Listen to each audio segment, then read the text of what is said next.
Time is Marsh Molde 1-0 for Marsh so far. 10 more minutes to go. This is the semi-final, the first semi-final of today.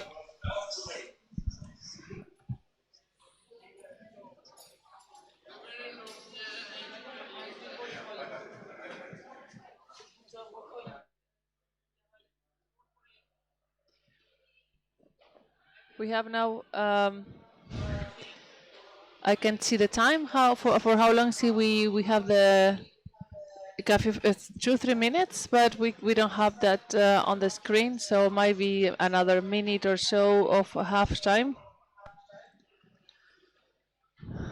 And now we are waiting for the second half to start, and hopefully until then we solve the problem.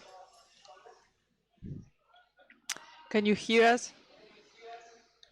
You have image and sound, Colombo?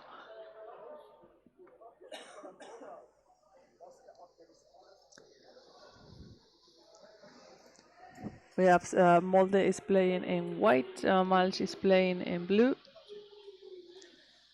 The score should be 1-0 for Malch so far. I think they stop. A ver. It looked like they. Oh, the game finished. Ah, okay. So the game finished and it's 1-0 for Malch. Okay. Yeah. I thought we're in the halftime. Sorry, guys. Is the streaming working now?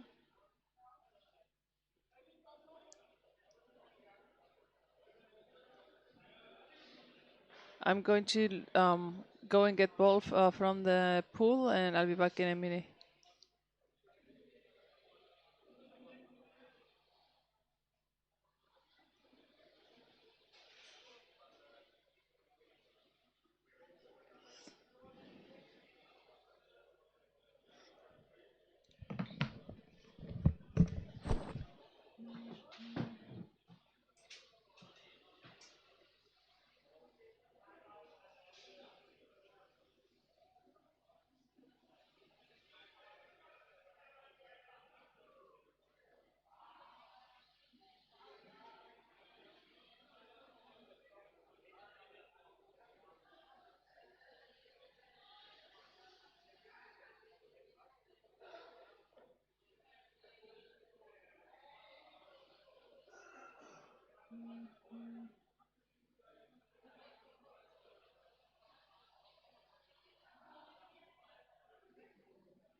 So back again here in the live stream.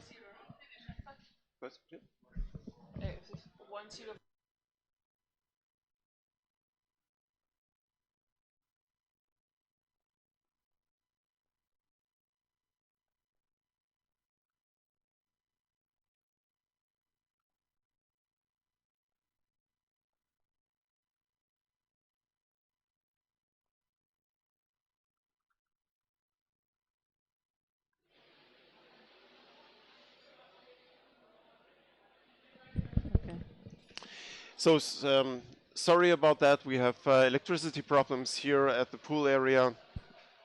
And you're already in the second game of day 3 here, Champions Cup 2019. And this is the Orcas from Colombia in blue against Jesus Hemilinen Sukeldayat Sukeltayat See, very in good finish. blue in white, and the Orcas are already pushing hard on the Hesu basket, trying to testing and probing the gameplay of the other team. And we talked about it yesterday, the kind of swarm intelligence they show to adapt within the first minutes against a new opponent they don't know yet. So they're adapting very fast as a team. And here we go, we see number 99, Laverde, Juan Jose Laverde on the open side, waiting. Gracias, cariño. Call from the referee, pushing without ball. Perfecto. It was a warning against Juan Jose.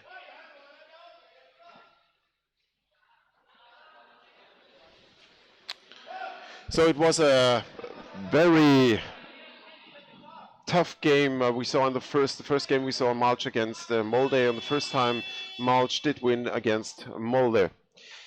Here we go. Hesu now pushing into the basket, the defense area of the Colombians, of the Orca team.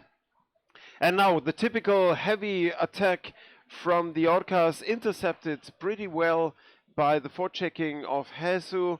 They don't allow them to go through that easy. They one player stopped the advance of the players from Colombia right in front of their own basket. But Colombia still in ball possession now, pushing into the defense area of Hesu. Players are getting in position around the basket, but Hesu does now a pretty good job intercepting their gameplay, intercepting their play pattern. Yeah. I'm back. Colombia, tenemos a gente despierta, está jugando Orcas la semifinal con Gemelina, los finlandeses. We don't know, do we know who scored from Malch? Somehow the first half of the time was of the time offline, and then we could see the second half, right? Because somehow I just missed that we had the second time. So let's go back. Samuel Gaviria just got the ball, is trying to attack on the side, been tackled by one of the attacker of the Finnish team.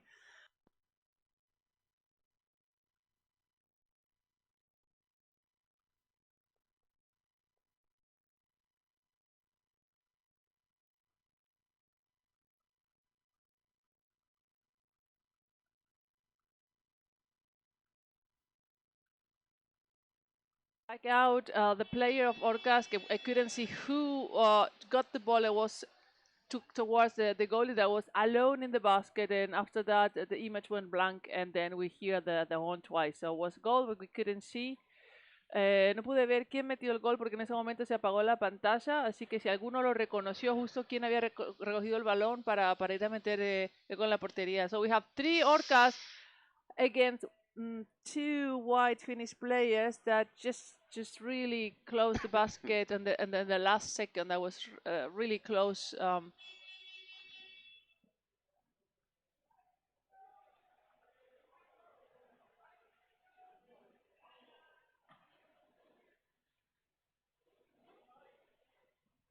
And it's a free throw against the Orcas.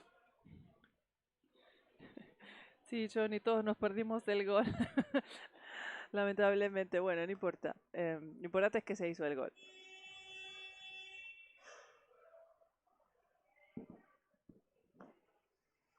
And the Orcas managed to snatch away the ball from the hands of the Hesu players in the middle of the pool when they started the game in the free throw.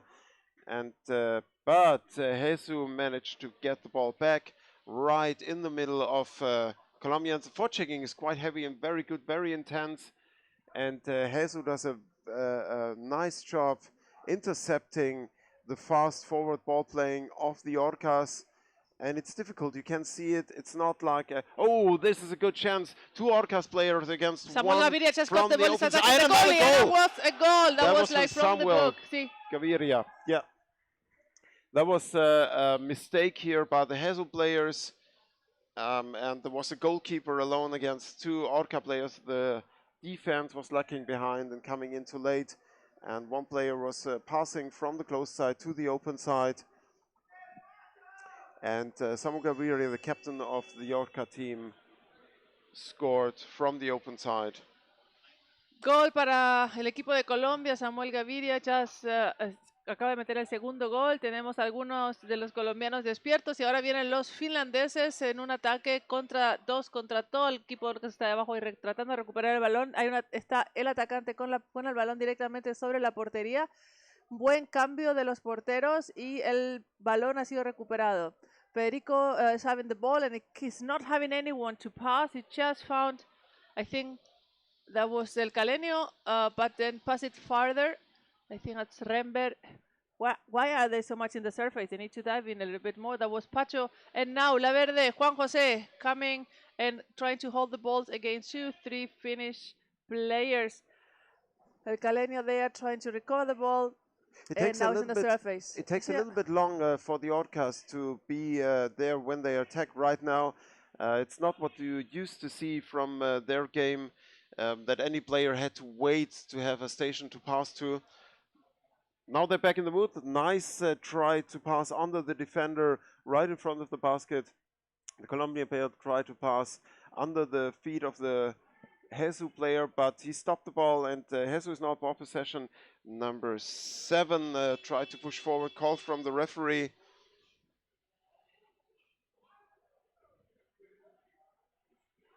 Christian, we can talk about your topic here right later. We just want to stay in this game right now. It's a 2-0 lead, and I think we're going for a final Malta against Colombia here. It looks like. That would be the interesting combination for this Champions Cup 31.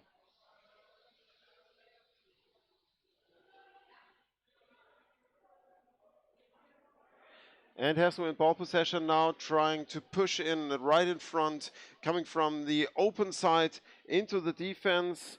But the players from Hesu are not well positioned. The cluster around the ball is going up to the surface right above the Colombian basket. And the Orcas are waiting.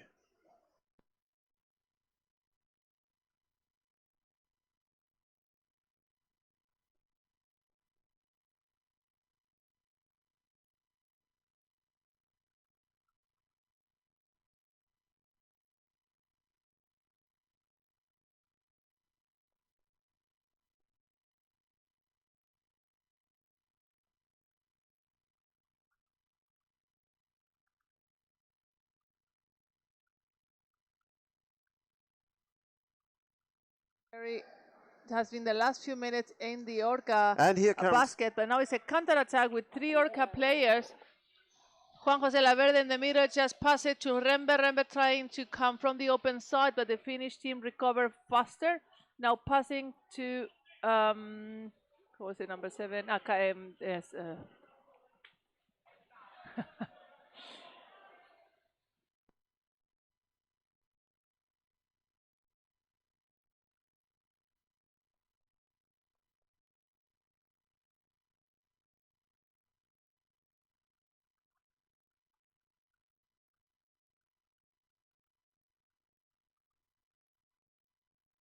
still in the area of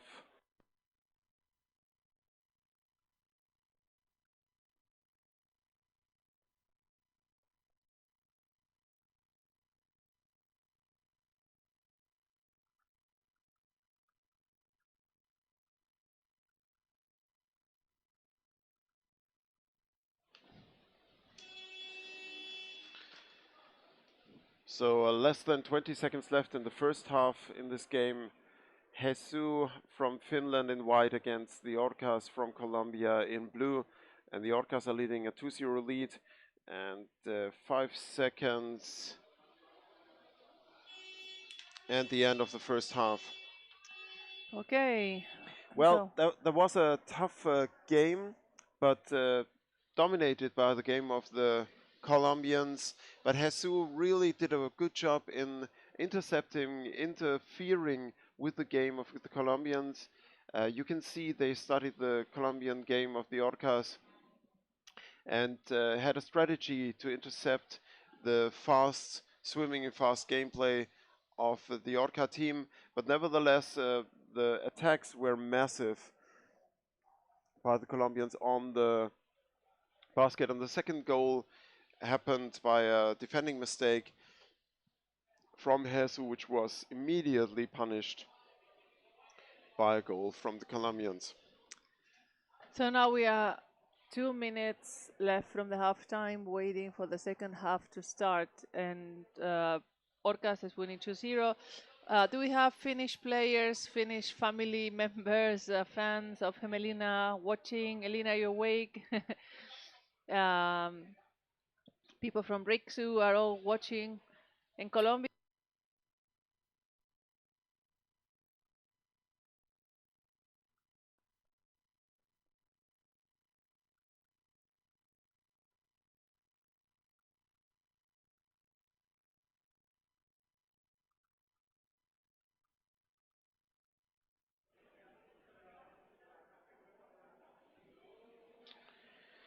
So, good morning, Lorena. good morning. It's a Sunday morning. These top teams, Molde, Mals, Orcas, Hemelina, had to wake up very early in the morning to play the first semifinals. We just had Mals against Molde before this game, and Mals won 1-0, so it's in the finals. And then now we are in the second semifinals with Orcas and Hemelina. And if it continues to be like this, then Orcas will be in the finals. But there's still another 10 With more Malch. minutes to go with Malch. 10 more minutes to go, and if still everything is possible because, Finnish team, very experienced one, very strong team. And they have been attacking aggressively for the last few minutes of the first half. So, Elina is in the live stream chat. Hello, Elina. How are you good doing? morning. Watching UC play. And it's still not impossible for Jesus to turn the game around. The 2-0 lead with 10 minutes in front of them is difficult but doable. But Jesus is facing here the world champion and ruling Champions Cup champion Orcas from Colombia. Benjamín, buen día. Bueno, Samuel hizo el segundo y el primero creo que era Celis, ¿no? O Arias, porque justo cuando estaba por hacer el gol se cortó perdimos la imagen y no pude ver quién.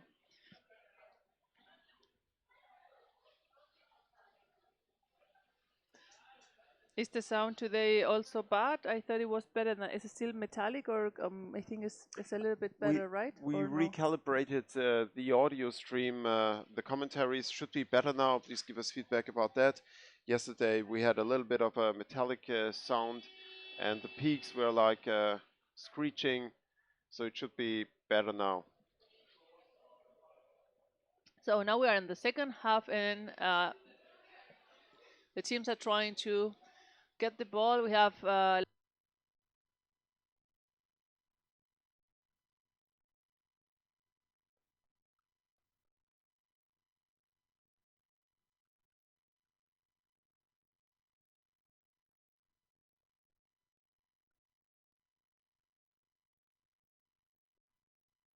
Here, can imagine that. I'm missing the little hats for the dolphins. That was so nice. Okay, so we are now at the basket of Jesus, and Orcas is coming.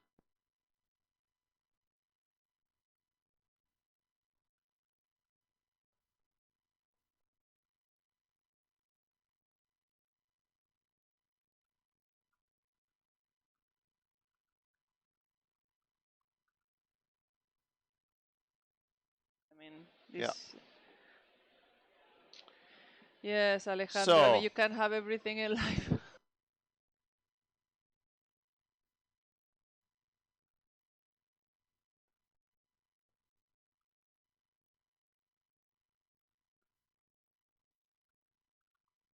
Working on that. So we still have Orcas on the Finnish basket, and Finnish team just has recovered the ball and is trying to advance towards the area of Orcas, but it's really they have to fight centimeter per centimeter. It's not been easy. Well, great nice interception by interception. Rember. He doesn't have anyone to pass. I think Federico.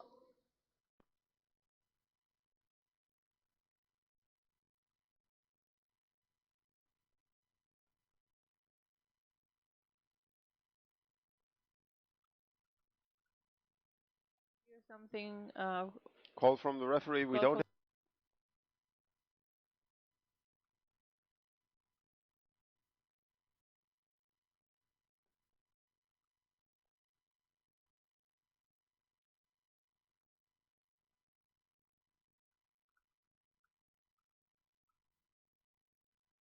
Now Jesus is pushing hard into the defense of the Colombians.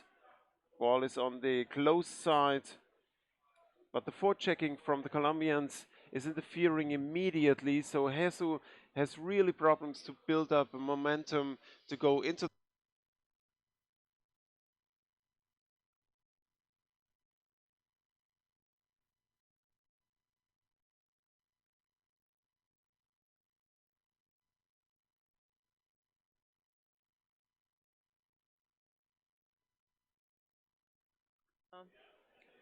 gone again. We are, remember, the second half, 6 minutes and 45 seconds to go. Orcas is in possession of the ball, and they're trying to bring it back to the area of the Finnish basket. They're still, I don't see them. The flow of the Orcas game is still every now and then a little bit slow. Normally, we see them reacting a little bit faster, being in position, being ready to pass. But we are many times we had this that it was one player alone, Yeah, and and there was missing. it's Yeah. not only due to the game of Jesus. I think the Colombians really are not that fast together here. From time to time, we see more and more Orca players playing, waiting, and have to fight by themselves, and they have no station to play to. So this could be a dangerous moment if they don't step up the game against Jesus, because Jesus is really up to it. They are now at the Colombian basket, owning even the defense position, and we see a player here waiting in Mala position under the Colombian basket.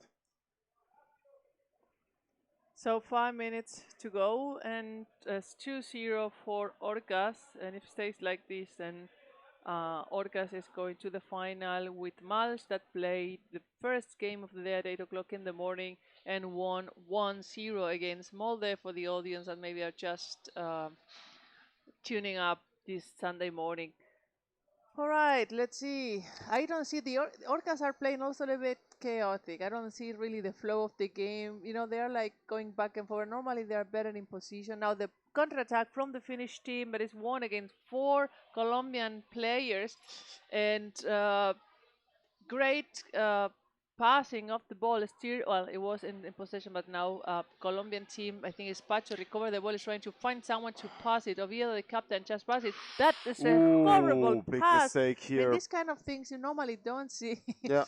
If they want to win the final, they need to. ¿Qué les está pasando a los chicos? Andan medio dormidos. Es muy temprano para eso. O sea, están teniendo un par de errores ahí de pase, no están en posición.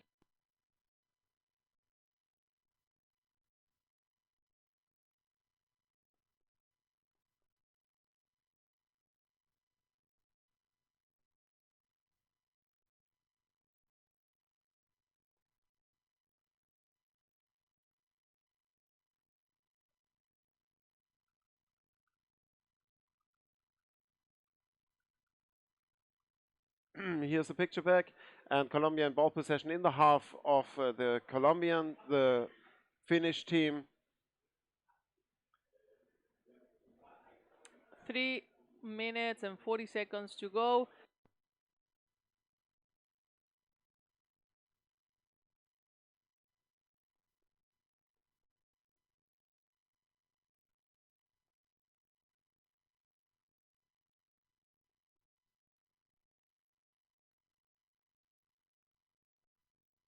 No, those kind of situations are really dangerous.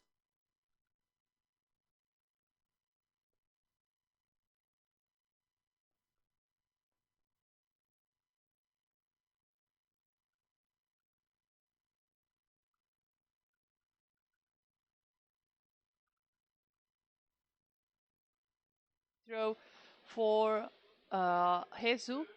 Let's see, it has 3 minutes. Let's see if they can take advantage of this.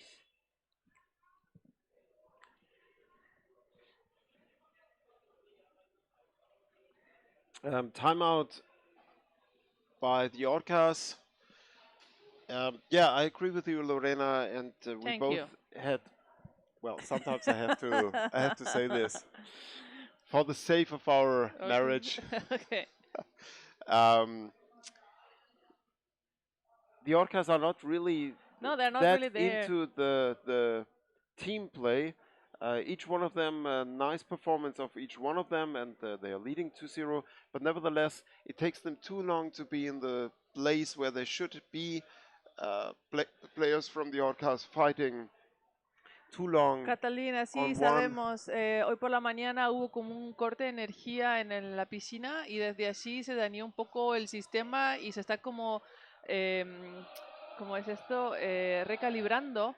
Y entonces por eso nos está pasando que desde hoy a la mañana se está cortando y bueno, están trabajando en eso. Así que lo siento, tengan un poquitín de paciencia y sí, estas cosas siempre pasan en las primeras horas de la mañana. Lamentablemente hemos tenido bastantes problemas esta vez. Pero bueno, 2-0 para los chicos y quedan solamente 2 minutos. And Jesus is pushing into the basket of the Colombians again. Player number 23 waiting on the open side. But the attack is tackled up to the surface. We're above the Colombian basket. Ball is dropping down. Well defended by the goalie. I think that was La Verde.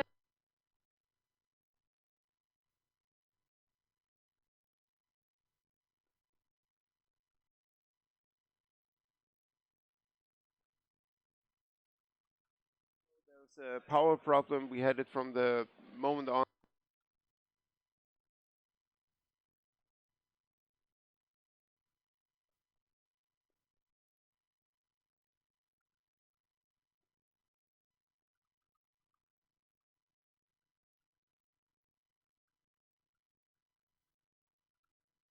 Three Colombian players at the Hasu basket. Again, there was a misunderstanding in the communication of the Orcas. There were three of them waiting around the basket. It took them too long. Not something you see very often. Now, a player from the Colombians stole the basket, from the Orca team stole the basket from Jesu, but the ball was on the surface and is in possession of Jesu player. And also something you don't see very often, the Orca player has to hold on to the feet, to the leg of an opponent player. Normally they just overswim them. So it's a tough game for... Oh, no, another another pass fell pass. behind the back. Chicos, ¿qué les está pasando? O sea, ¿cuántos? Había varios pases que como que se cayeron, como que no estaban atentos, es como que no están muy concentrados. Son las 8:30 de la mañana el juego que tuvieron, o sea, es temprano. No sé cómo les está afectando el cambio de Free horario y throw todo. against Es Colombia. tiro libre, pero bueno, 2-0, o sea, no es que me esté quejando, es que sé que juegan 45 normalmente seconds left. mejor. Timeout for the Orcas. Did they have already one? Was it in the first half? What?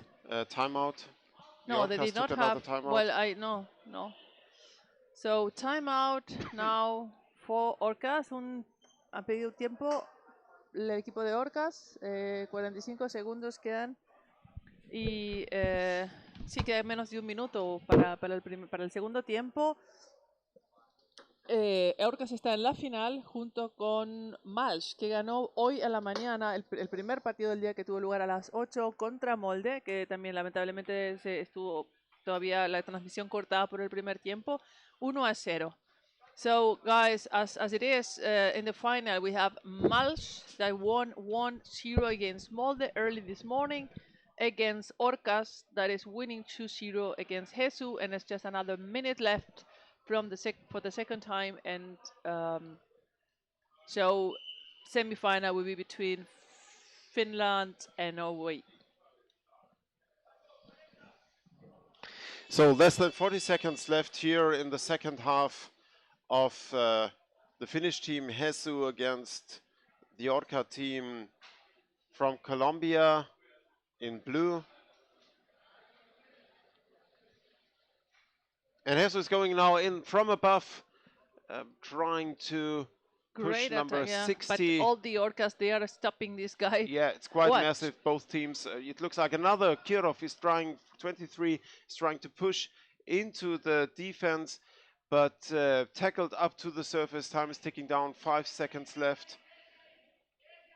And that's the end of the Bueno, game. and that's the end. Uh,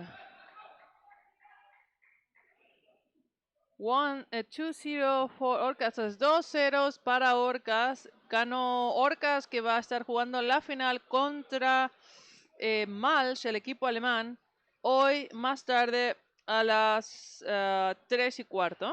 Now we are going to have the final at 3:15 Berlin time between Malch, the German champion, and Orcas. So Mulch made it in their first appearance at the Champions Cup for more than 13 years. They made it into the finals to face the world champion and ruling Champions Cup champion, Orcas from Colombia.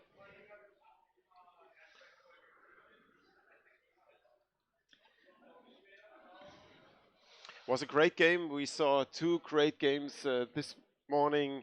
Mulch defeated Molde from Norway. Mulch, the German team, defeated Molde from Norway in a 1-0 lead within the first minute.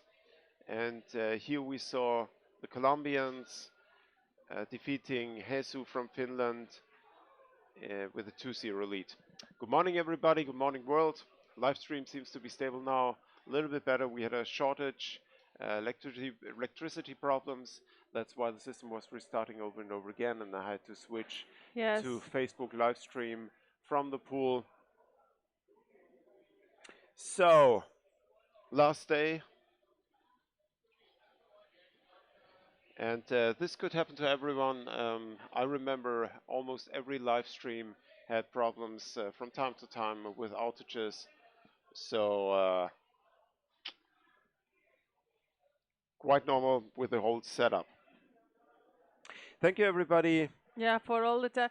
There has been a big discussion like this year. It is also a tradition that EuroLeague versus Champions Cup. Well, Can I say it's my not a piece versus. of opinion to what the people have been discussing? Please. I think, yeah. Look, I think EuroLeague is a great concept, and they're doing. Important thing is people that is trying to work for the sport. I don't like to have one versus the other. Again, do something against the Champions Cup, do something against the EuroLeague. Guys, we are not a lot of players of underwater rugby around the world, maybe 5,000. It's amazing there's people that is trying to create things that work out different concepts that can be afforded by some team. But the EuroLeague is an expensive concept. It's a very good concept. I think it's fantastic work what they are doing. I think it's a lot of work and it's very hard to keep that up, and it's great. The Champions Cup is a different concept. It's more affordable for all the team. And I'm sorry about the transmissions, but think about, we have 2.5 days of competition. Something goes wrong technically, we don't have a lot of time to repair. We have to continue with the games. We have 23 teams. The EuroLeague, they have technical problems. First of all, they put a lot of money to have more technicians available, but also they can stop the game because they have 2 or 3 games or 4 games, and they have always 1 hour in between. So they do have time to repair these problems before you start the transmission. So I don't think it's constructive to be fighting against each other. I think that everything that is there can be improved. Surely there's room for improvement for the Champions Cup. Surely maybe there's even room for improvement for the EuroLeague. Let's just work together and see how we can help each other to make things work better and have fun together. I mean, this is my piece of advice. But thanks so much for all the opinions and all the commentaries, and it's all people that love the sport and really want the things to work. So yeah. So I had to, I had to. Yeah, but I agree with Christian. He doesn't said anything against the Champions Cup. He was Yeah. talking about collaboration. No, I But know, I think the I know, formats Christian, are yeah. so the way EuroLeague is done and the way the Champions Cup is done is so different. Yes. In so many ways. You can trash the Champions Cup live stream as much as you want. It's another concept. It's another idea behind it. and the EuroLeague has a different idea. So I think they complement each other in a way. I mean, yeah, in a still we can yes. talk about and see maybe what can be done better or different to the Champions Cup. Definitely. I mean, because the sport is evolving, things are evolving. So, We hear a definitely. lot of feedback, but this Champions Cup, the way it is played and the atmosphere here is something unique. You don't have anywhere else on any tournament than international tournament that is in this quality and good organization at the pool and around the pool. So this is special. This is a family event for the whole community. EuroLeague is quite different in that way. It's more professional. It's also meant to be I like think the EuroLeague is professional going for a version of different rugby. thing. They are going for money and professionalism, versus the Champions Cup being a family event that has a huge tradition, and it's the Berlin Champions Cup. Yes, Christian, sure it was in Copenhagen, but if it would be somewhere else, it would be something else and no Yeah. longer the Berlin Champions Cup. That's what it is, and I think it will. Live and die with this. So we see Firenze here, male team against Bordeaux, the Frogs of Bordeaux, Yes, let me see. France We are in this here. game. Yeah, I'm with the schedule here, helping you both. This is a triangular for the 11, 12, and 13 place for the male category. So it's in that category we have the Frogs from Bordeaux, we have Firenze, and we have Boston. And yesterday we had one of these games between Firenze and Boston that almost took our breath away, really, with penalty shooting and a lot of drama, and it was really really nice. A game that went in favor So of Boston. Firenze was in ball possession, trying to get into the rhythm around the French basket, stopped, tackled, and now France, the French team, is in ball possession, back and forth, heavy forechecking in the middle of the pool. Nice work. Both teams try to get into their rhythm. None of them have found it yet. We're within the first minute in this first half here. Firenze in white from Italy.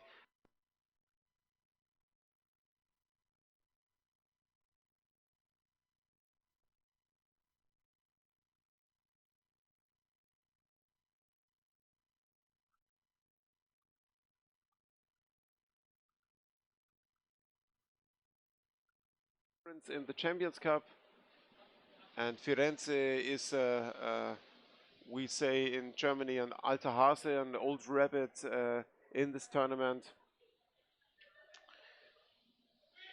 Until now, we haven't seen France making it into the half of Italy.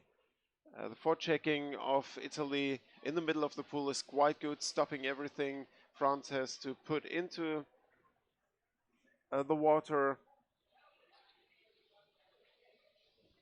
I'm with you in a second, Wolf. I'm just working out the schedule for the semifinals, the And winners. Italy had a little bit more of chances going close to the basket, but they don't have the number of players underwater to really threaten the basket of the Frogs. That ball was easily stolen away by an Italian player. It's a back and forth, a little bit an advantage of Italy right in front. Oh, there was a kick with a foot. Well done by the defense. And the Frogs in ball possession. Now the first time going into the half of Italy, but the Frog player there all alone, the number 7, I cannot see it right. We go up to the surface above the Italian basket.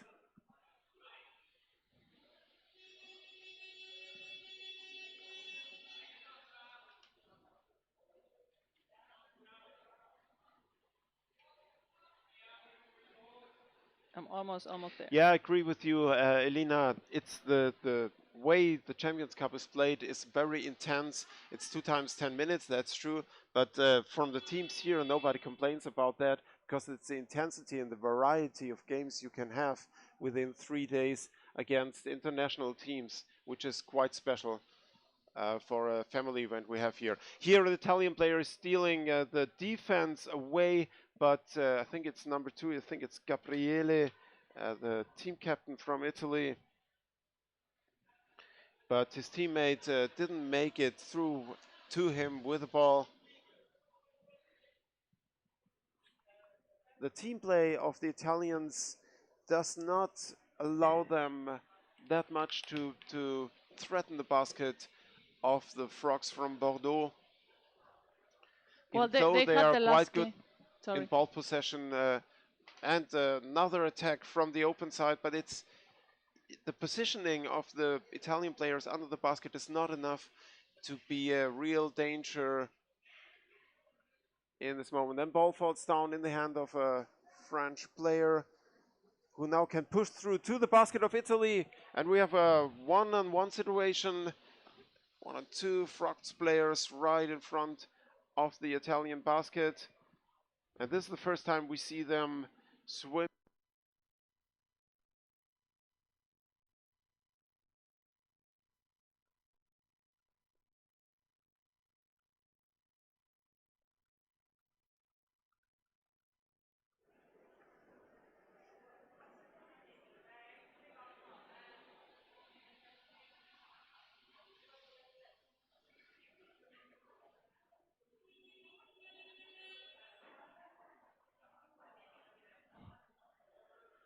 Yes, I agree here in the live stream chat with whatever the third. It's different formats between Champions Cup and EuroLeague. Different ideas behind it. Okay, back to the game. So we are here. Remember, these teams are playing a triangular together with Boston for the 11, 12, and 13th place position of the male category. Yesterday, Boston won against Firenze. And let's see now what happened between Frogs of Bordeaux and the Italian team. There was a very tough game yesterday between Boston and Firenze. And there was the last, almost one of the last games of the day. So, you know, Italy was up until late, and then early in the morning again. We have now an attack to the Italian basket. Let's see if the Italian team can regain the ball, or now we have the blue team in possession of the ball, going to the surface, catching some air, and now maybe coming onto the goalie of the Italian team from the close corner. But the Italian forecheckers are doing a good job trying to keep the attackers at least in a far distance. Now we have almost an attack to the basket, but in the last minute was a withdraw there. So we have now the blue player passing to the close corner. Still they're around, they're close to the basket, but not really a dangerous threat to the Italians. Now we are coming two blue players on the close corners trying to attack the goalie, but the Italians are defending and bringing up the player with the ball. But still Bordeaux is in possession and coming now Oh, this is one a good against one. This chance. is this And is the a goal. goal. It was a great Huge, attack. It was Valentina. huge mistake. There was no defense by Italy. Huge mistake And there by was Italy. two attackers coming. Sorry about my coughing. So it's a 1-0 lead for the Frogs from Bordeaux.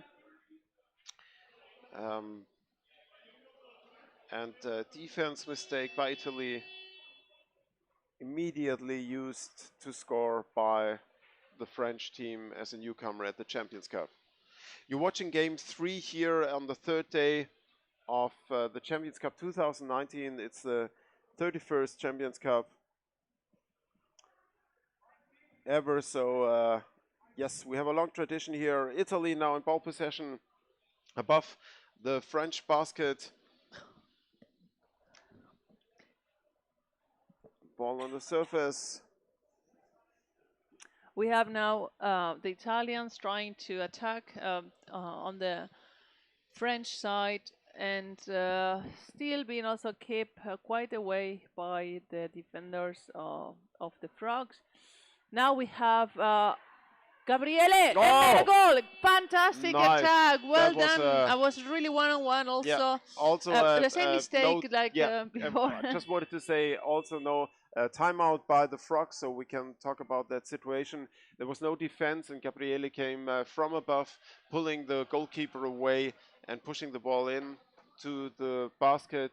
So it's 1-1, and everything is open now again for both teams. experience-wise, I think it's uh, in favor of Italy, but Italy does. They are not getting their rhythm. They are not getting their team play up to really push Bordeaux into the defense and keep them there to start working, opening up space and Well, I think they might chances. be tired. I mean, they had yesterday the game before the last one, and it was like at 9 or something like this. Until they left, it was like 10 o'clock, and it's already 9 in the morning. They're playing, so and it was a tough game against Boston. It took everything.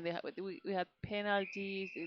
We had really a lot of positive stress. I mean, it was really stressful because it was very, very tight match. And those are things get really to your bones. And this is the last game for them, I think. Let me see. Here we go, back in the game.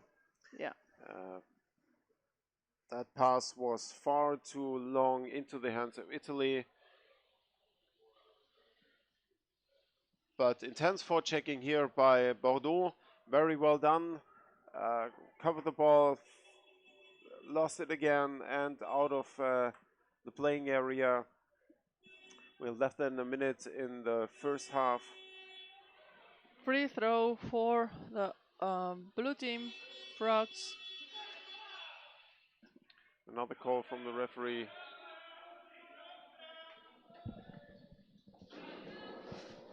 Free throw against Bordeaux.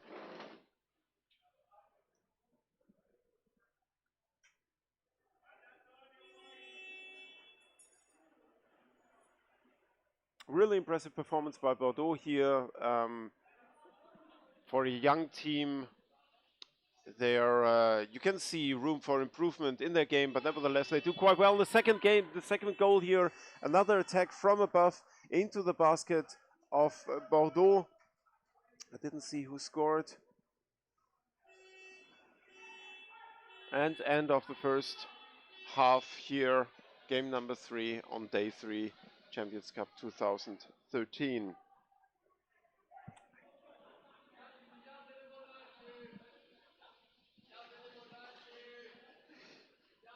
So it's always great to see new teams coming to the Champions Cup. Like last year, we had Singapore.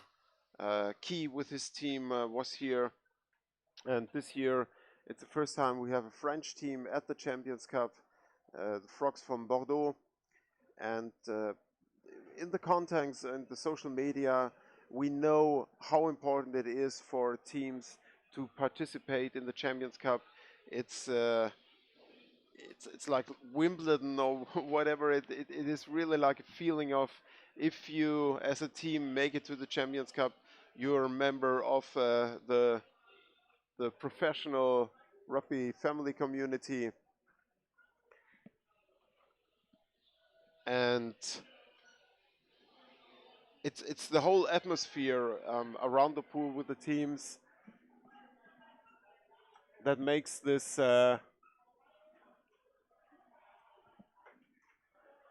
event so special. Like I said, in the last days, you have really tough games, really focused, intense games. But on the other hand, around the pool, it's like the family atmosphere and connecting, exchanging numbers and contacts. And probably you cannot measure how much the 31 years of Champions Cup, formerly Master Cup, contributed to the development of underwater rugby in the world, giving new teams a chance to compete on a high level. And we had the discussion on every Champions Cup so far. If teams like newcomers like Bordeaux should be allowed to play against top teams like Molde or the Colombians. But don't underestimate the push you give to a team to play against these top level teams. It's an honor and a high learning curve to be able to play against those established high level teams.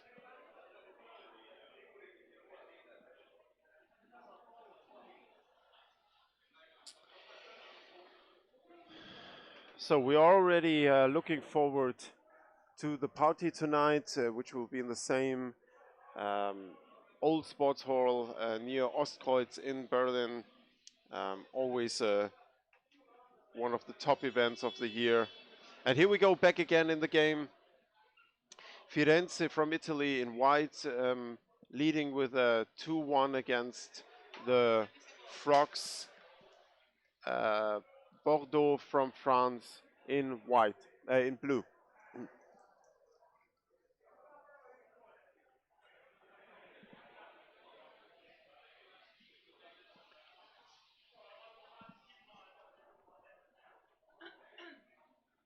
Oh, right. So I'm back, and we see here now the French team trying to attack on the Italians, and they're coming one with the ball on the close side, one on the open side.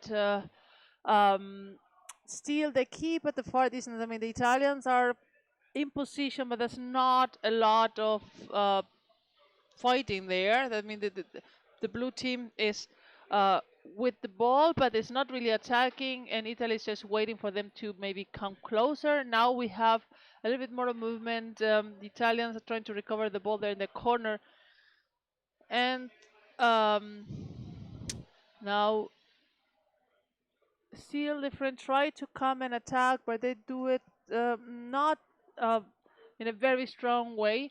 So Italy is not having really problems to defend, and Italy is winning 2-1. It's 8 minutes from the second half. Probably they might be tired. They had the game before the last one yesterday, and it's good. I think it's a good tactic what they're doing. They're just lying. They're in position, but they're waiting the French to come, and the French are just moving the ball 2-3 meters away, not really coming. Always one guy at a time. If they really want to score, to at least have a try to go for penalties, they need to move the wave of attack a little bit more. And now they have one position on the right, and the guy went up with the ball. I mean, you should stay deeper and closer. Now, great pass run up to the 22 that was there in the open side, trying to attack. Still fight against the defender of the Italian team. There's a big bulk of people, and Italy recover, but something is like holding without ball, so it's a free throw for the blue team.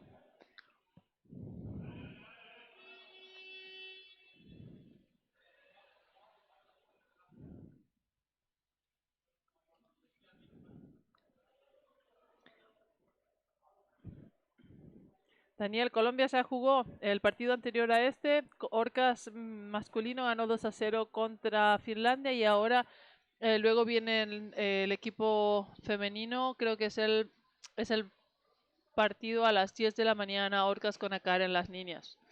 A las 10 hora alemana.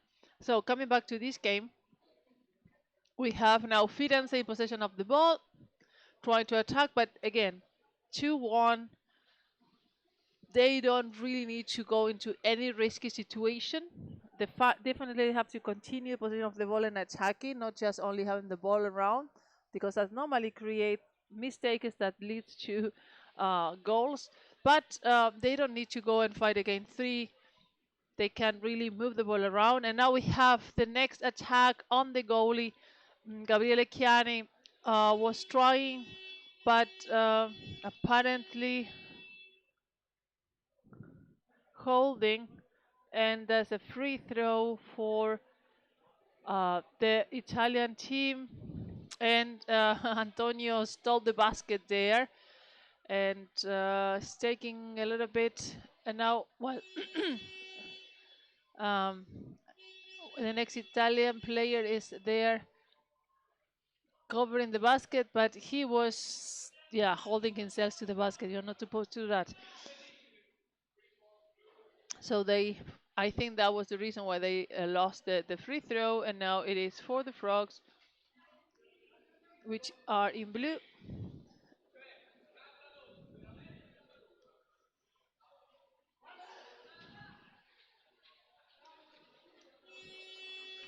Hello, Lorena, back again. Still a 2-1 lead for Firenze, as I see. And we have 5 minutes left, so this game is not safe yet for Firenze. No. And the Frogs are in ball possession, swimming around the basket of Firenze. And the team effort here is pretty good from the Frogs, but they're struggling a little bit with their passes, which are too easy to intercept for Italy. But I have to say, as a newcomer team, the Frogs show a good performance here. Yes. And I'm curious to see them in the future. Italy in ball possession and going now again for the French basket. Andrea here was in ball possession. Now One they're Italian trying. player tries to struggle his way into the defense all by himself. Tackled up to the surface right above the French basket. Dangerous situation with the ball drops. Right above the basket is always a tricky point. Now the Italians are trying to get an attack organized, and now they're coming there. But you know, the protecting of the French team is good, and it's keeping them away. They need to recover the ball. They have less than 4 minutes if they want to score. There's still possibility, but they need to be more active and recovering the ball and then swimming towards the Italians. And now we have an attack 2 against 2. Great for checking, pulling up ball and the player recovering off the ball for the blue team, and now trying to bring the ball over the middle field. And now we have a counter attack, and A has a possession of the ball, and it's not having anyone just right now passed. But I was for the counter attack too slow, because then Italy could get into position, and then are waiting to come. 3 minutes to go, and France needs to get closer to the basket and do a couple of attacks and go into some risk if they want to score. At this point, if they lose 2-1 or 3-1, doesn't make difference. But if they continue being at this distance, they're not going to achieve any dangerous situation. Or what do you think? Yep, I again agree with you, Lorena. Very good. I know, makes you happy. Yeah. And another attack from above into the defense of Italy. But the Italians do a good job now keeping the Frogs away. And with the less experienced teams in these tournaments, it's easier if you put up your good defense and just keep them playing and then intercept like the Italians do right now. So Italy could play this game for a while now. They are good in defense. Most of them played at the World Championship in Graz, and we saw their quite stable defense when they are, The Italians. yeah, Italy in their own basket area. So less than 2 minutes left. Italy in ball possession, going forward, up. But nice forechecking by the Frogs. They immediately, if they lose the ball, they are attacking again, and this successful in this moment. And the ball was snatched away again. It's back and forth. Italy in ball possession. 1 minute and a half, and the Italians are going to start, swimming with the ball, staying away. I mean, they don't need.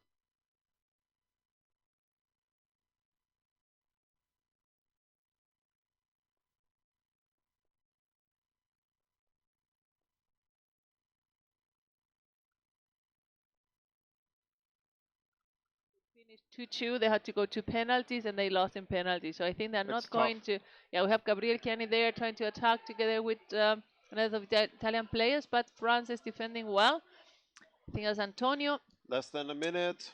passing toward the corner to the next Italian player, and I think they're trying to just stay there and just be in control of the ball. Yeah, no, he just went and attacked against 3 blue players, and now it's a 40. This is the kind of thing you should not do when you are winning 2-1 and it's the last 30 seconds. That was risky. Great recovery from the Italian side, and now that's dangerous. He's staying on the open side where the new players are coming into the pool, so that's and with the back to that. Half a minute Oh, left. they stole the basket now, the Italians, and trying to bring the ball to see if they can score another goal. Almost there was a pass to the one stealing the basket, but he was covered by French players, and they now recover Counter the ball attack and by go forward. Bordeaux is the last possible attack, so now they need to go in with all of the players. Bordeaux 2-1 for Firenze. Let me write that down. All right, is it the first win for Italy? Um, I don't remember yesterday. So it's a It's too two many to one games. lead for Italy here in the fourth game of day 3 of the Champions Cup 2019.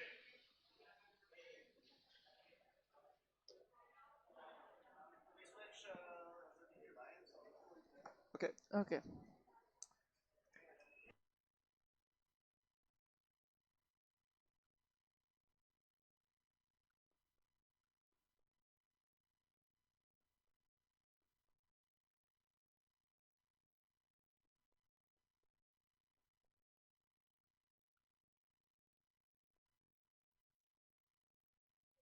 Women are now already in position number 10 is Connecticut Macas, and in position number 9 is Helvetia. And now the games for today, I mean, for the 1, 2nd, and 3rd place, we have a triangular between Langen, the German team, Orcas, the Colombian team, and Akaren, the Norwegian team. And for the position 4, 5, or 6, we have also a triangular within the women, that is Black Mermaids from Sweden, Amaga from Denmark, and let me see, where is the other? 1 second, I had it.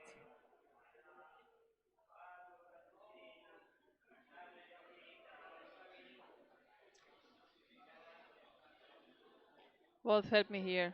Which Yes. team am I missing for the 4, 5, and 6? Hold on.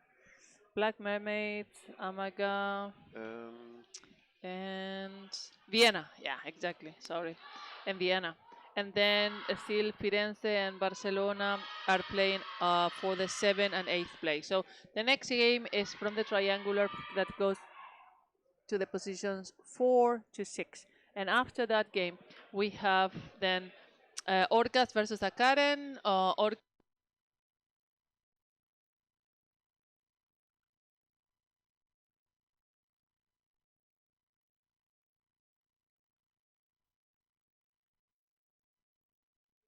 Against Akaren if they want to have even a chance for the first place.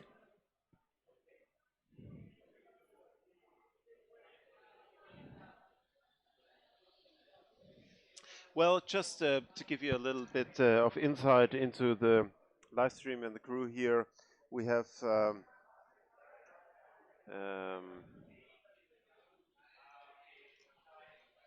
as Anna asking for a mobile cameraman, we had the first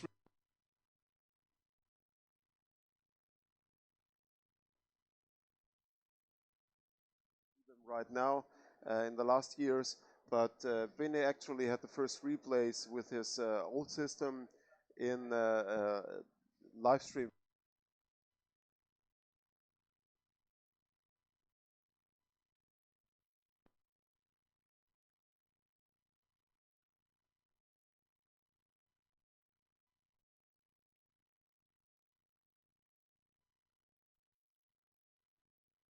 So yes, it's not something new for the Champions Cup. It's just the whole setup. We changed a lot of from the analog to the digital systems, so it's less. It's not that easy to do for us anymore to work with the replays, but we had them, so it's not like we don't know the idea behind it. And yes, we all actually, as Anna, we all worked for Food and Glory. That's what the Champions Cup is actually for. And we're happy if there's food.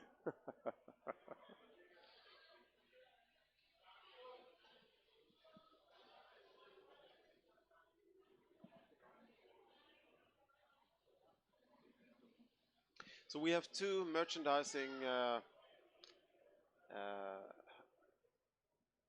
shops here, one from Bosi from Spain and one from Guasapro from Colombia. Pacho is designed the official uh, Champions Cup shirt of this year, 2019. So we don't have a video feed yet.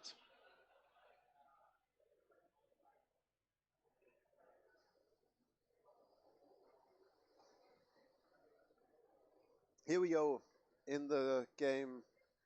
Can you put me up to speed again, please, Lorena? Um, Amaga in white from Denmark and Black Mermaid from Sweden in blue. Oh, black. Amager again playing here, I think with 10 players. Or was it 8? I think it's only 8. Let me check. Amaga was with 8. And Black Mermaids with 9. So that's not much Yeah. difference. So an equal team numbers player level. Amager goes into the defense, stopped with a tackle.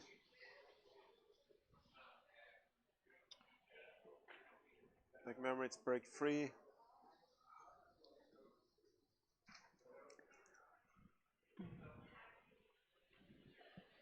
Yeah. Wolf, can I help you? So we have the Swedish team attacking over the corner, staying at the distance. The Danish girls are waiting pretty much for the Swedish to get closer. It's quite passive, quite quiet right now. There's no much happening more than Sweden just keeping the ball, moving over the corner, but not really deciding to attack. Now there's 3 players coming towards the goalie of the white team. They're coming over the close corner. The one opposition of the ball was just trying to push the defender aside, but was intercepted. Now they're back on the surface, and they're trying to come over the other side. But there was not player to get the ball right now, but we still have the Swedish girls being at a still safe distance from the goal of Denmark. It looks like Amager let's play the Black Mermaids around their basket, and the Mermaids are testing and probing into the defense, but not yet going for here we have a chance. That's the scene we want to see, going into the basket in a team effort, but this is easily stopped and was not very forceful, not very fast to threaten the defense of Amager. There, from time to time, there is a mermaid player positioning herself the open side of the basket, but until now, none of them passed the ball to this waiting player.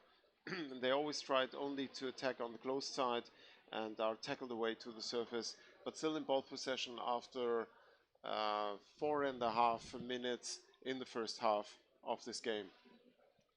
Yeah, that's. I mean, the speed is quite. Quite. I mean, they're not creating a lot of wave of attack until now. I mean, Sweden is in ball possession, has been for most of the time. They're coming now with 3 players, but Amaga recovered the ball pretty well. Now they're trying to swim away and go to the other side. That was the goalie that recovered the ball, and I was in the surface trying to find someone to pass. Let's see if they can pace up a little bit more the game. Now we have the Danish player with the ball at the goalie being tackled a bit, but being supported by other white players. Nevertheless, now it's 3 blue players against the 1 in possession of the ball. And the captain, Mariana, recover it and pass it farther to the next Amaga player that is now in the corner waiting for the players to recover and maybe start diving for the next attack. That was a bit of a more dangerous attack than what Sweden has achieved on Yep. the Danish side. I Yeah. mean, they really decided, okay, now we go in and we see. Sweden did not have that in all the minutes they had the ball. I mean, they had ball for half of the match before. So the Danish team is creating far more chaos and disruption in the goalie area of Sweden, and then the next player of Amaga is coming, and still, even if she's against 2 or 3, she goes in, tries few seconds, and goes out, and this is really well done. I mean, she's not losing the ball; they're not losing the ball in the process now, but they are They just put pressure. racing Yeah. up.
Up and talk to all these people.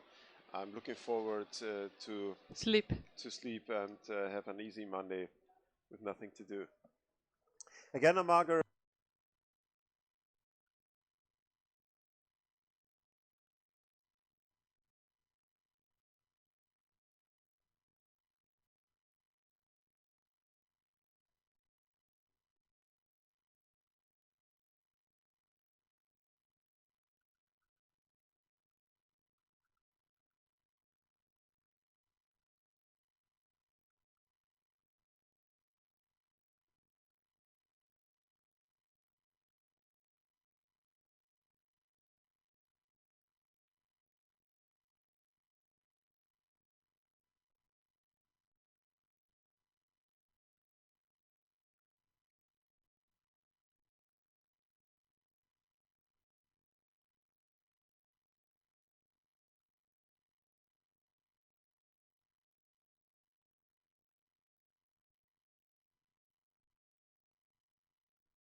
team.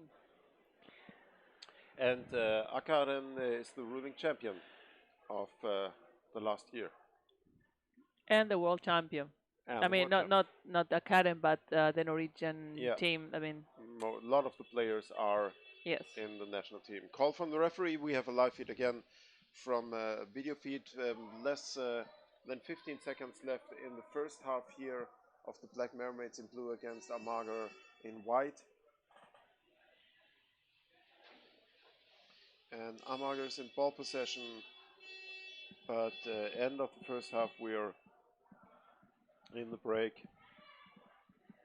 and the teams change the side.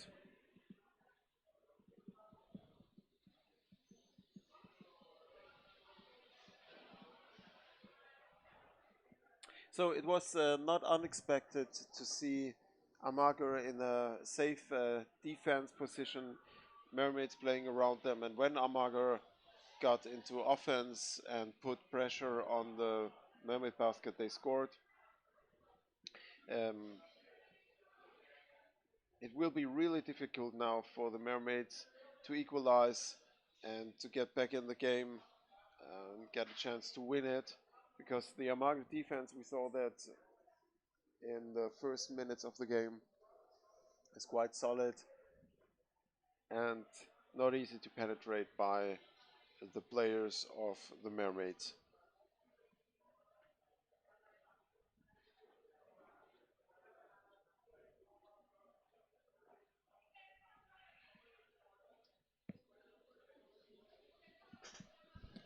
So we have now half time of the time between the two times.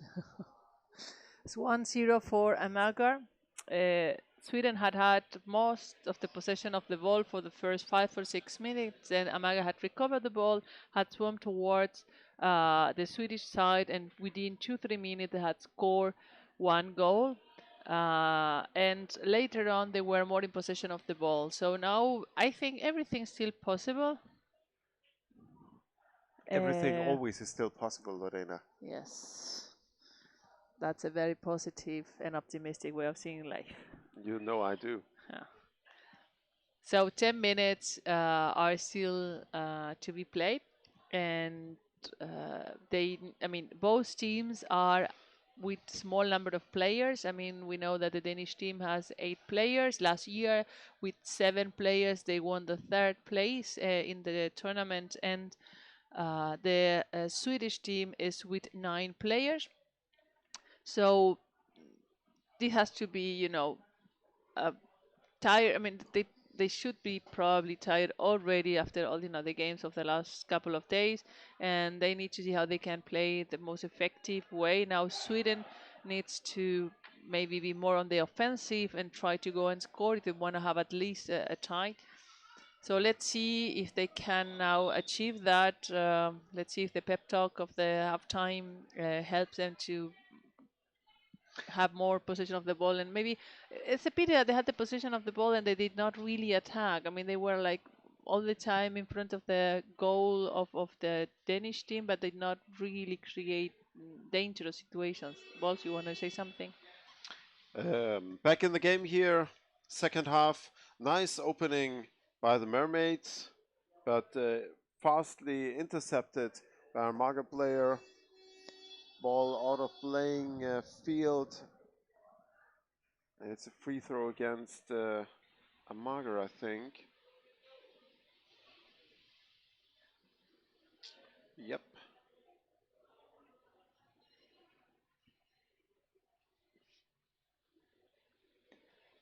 So Swedish team in blue, Danish team in white, and Sweden needs to score. Otherwise, They're out.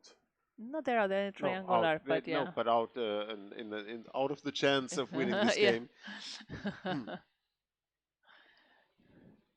Oh, there was the ball dropped, but Sweden recovered it, and this is how we had the first half of the first half time. I mean, But this is now, more pressure now, as we've seen yeah, in the first half. but you With need more waves coming. Yeah, This and is just take it too long, and it's no always one with a player. better plan. And look, exactly, they're not doing as much pressure as the Danish team did, like going in, disrupting the defender and the goalie, and then going out within 2 or 3 seconds in very effective way because they did not lose the ball until they score.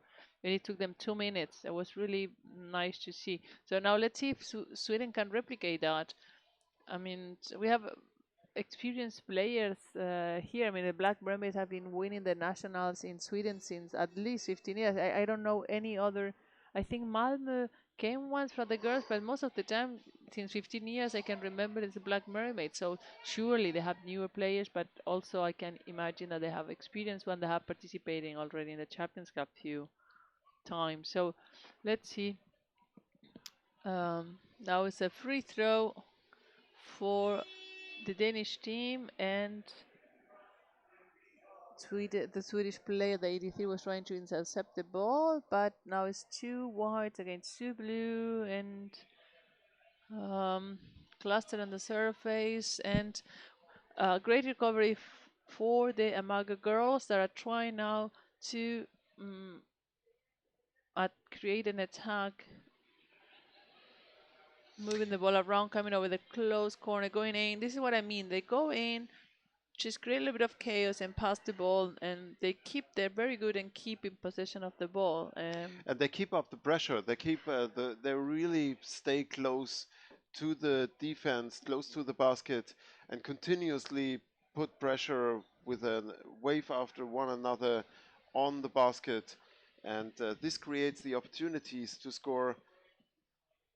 And they don't let the Mermaids break free. They stop them immediately if they lose the ball. It was holding without ball. It's a free throw against Amager. So let's see now if Sweden can now create some danger.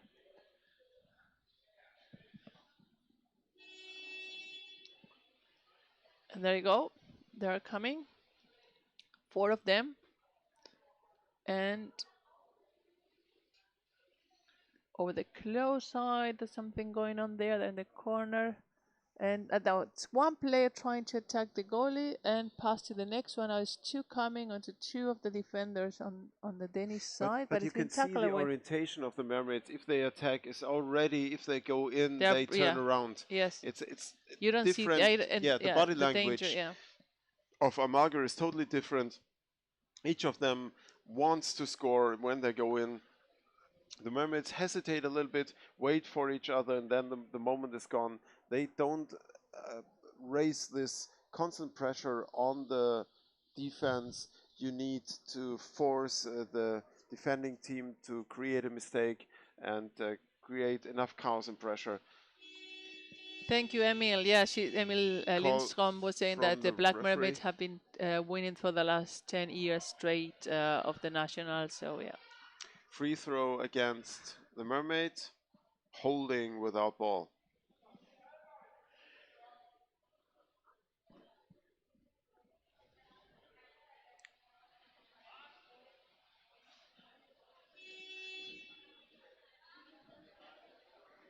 After this game is Orcas versus Akaren for the triangular of the first 3 positions of this cup.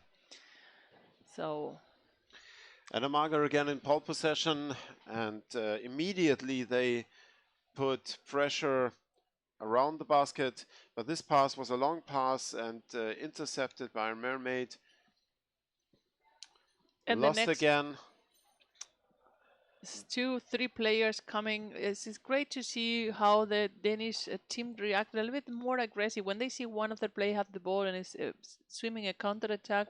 More people are coming together than what normally I see on the Swedish side. And still 4 minutes to go. That would have been a nice chance. There was a player, Marga player, right under the ball carrier. No defense there, but you didn't see her from the open side.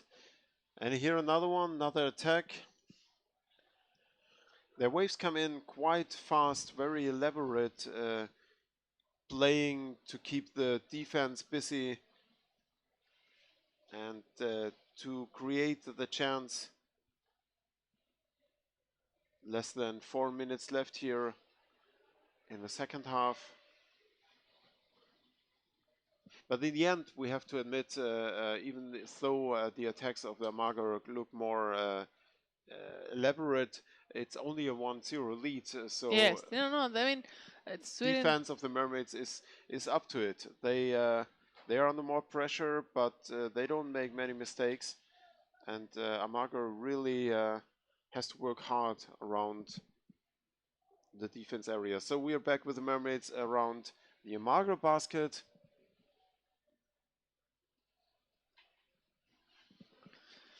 And another call from the referee. Apparently, attack on Strangling. the Isango on the neck, and now it's a free Free throw. throw for Amagar. It's the last minute of this game. We already hear the other teams getting ready. Ah, no, sorry. As a Timeout. I thought so. So I just took a look. It was 3 minutes left, and then suddenly the 45 seconds. I mean, time flies. No, it's a timeout for Black Mermaids. Because now it's a free throw for Amager, so they have 3 minutes, so they need to think what they will do to recover that ball and maybe score within the last 3 minutes they have of game. So I think it's a good idea to have the timeout, also to gain some air, to rest a little bit, to breathe, and see if they can implement any tactic, last minutes saving the moment. What would you do in case you would be the coach of the Mermaids? What would you tell them in these last 3 Again, what? minutes? What would you tell the Mermaids to do in the last 3 minutes to score and at least? They have to take all the risk. That Yeah, losing I agree. 2-0 or 1-0 is the same, but if they don't risk now, then it's going to be a loss anyhow. So we used to have a lot of these situations. We used to play with TC Berlin, and a few times, and we had scored in the last 6 seconds against Denmark and against, I think, even Norway. And normally we would go for the last minute or 30 seconds, all of us six. Yeah, We did not have any player at the back and would coach us, and because 2 or 3 times we actually scored and won because we are already on the yeah, tie and we did not want to go to penalty. So, but yeah. because it doesn't matter if you lose 3-0 or 1-0. If you lose, you lose. But if you open up a chance to win, Yeah, you should. and you need to start opening up in this time. This is the time where you need to start taking all the risks you did not take before, because otherwise, yeah. Okay, Mermaids, listen to it, to Lorena. Go No, forward. this is just my opinion. I'm saying this is the right one. But it's really dangerous. Really hard work against to play against Amager here for the Mermaids. And Amager is in ball possession, and time is working on their favor, and they are playing their game around the Amager Like, basket. even I would say now, don't do defending. Go all of you for checking. Why do you want to have two players Yeah, passive lying yeah, there? You need to get that ball. So I know that it's scary to play without the defenders, but back in the day, there was the tactic of playing without defender, just with the goalie. The goalie was a little bit more sure. forward, But you have to be and used you to it. and you outnumber. I mean, you need to try to outnumber. Of course, be ready to go back if you need to, but right now this is a loss of resources. Having the Yeah, defender line there yeah, when the Amarga and the Amarga are doing a great intelligent job. They're just passing the ball around. exactly. Now they're attacking, Oh, and and another another goal. goal. Yes. So yeah, I agree with you. Lying in a good defense is not enough here for the Mermaids. They have to break free and create the opportunity to equalize. And with a 2-0 lead now, Marker is quite safe, and it's 1 minute 15 left. Uh, Not impossible. We saw No, because games yeah, turning around, but with the level of play we saw here from both teams, I would say Amager can feel quite safe right now. And another attack from the Mermaids, stopped above the goal of Amager, tackled the way up to the surface. it's 45 seconds, and again, let's see. They are coming out towards the Danish basket, and it's more. There's more now. There's more movement here. There's a little more of flow. This last attack was nice. I mean, it would have been great to have that, more often, and not just passing the ball 3 meters away. Now the next two are coming, and 13 seconds. Oh, that's a pity that the ball got so far away from the basket because it was a good position right underneath the goalie. But look, now they're in position of that. Now this is what they should have been done Yeah. this time. But The well, it's easier said than done. We don't want to be mean. I mean, I know how hard it is playing when you are tired, and then sometimes things don't work out. You try, and you see that every we saw it. I mean, the earlier games today. I mean, the male Orca teams also were not in the best shape. Molde also was struggling against Malch. Yeah, So and it's the third day of a competition, yeah, and the teams don't good have job much both teams. Yeah. time to recover. So if you have already in the 2 days before tough games, they wear you out, and the half a day recovery time and the one night recovery time sometimes is not enough to go back into shape. And it's also mentally exhausting to face these teams. Sorry, to face these teams, these high-level teams, and to concentrate. So it not only takes a toll physically but also mentally. Give me 1 second. I'm just checking here. You got 1 second, Lorena. Uh, So we have the um, female orcas now against Akaren, like Lorena already said.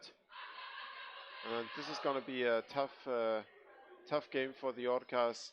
They have many young players in their ranks, and I think Akaren is the experienced team in numbers here in the water in the upcoming game. You're watching the Champions Cup 2019 here in Berlin, and it's the 31st Champions Cup. We look back quite on a long tradition of playing on a underwater rugby community family rugby family idea-based cup, and we're quite proud of the atmosphere and the idea behind it, to have high-level focused games with the top teams of the world, and on the other hand, offering the opportunity for a relaxed atmosphere around the pool and the party afterwards. For every team visiting the Champions Cup, it's a special event every year, and owning the title of the Champions Cup winner is comparable to the title you get at the World Championship. And as we know, the male Orca team from Colombia owns both titles now. They are world champions and Champions Cup champions. And we will see a final between the Orcas from Colombia against Malch from Germany, and this will be a first. They never faced each other in the Champions Cup in the final, and for the first time altogether, I think.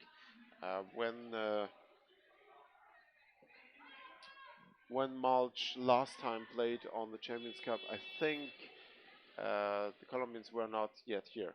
So here we go. Amager in white in ball possession, going now really fast to the Colombian basket, pushing in from the open side.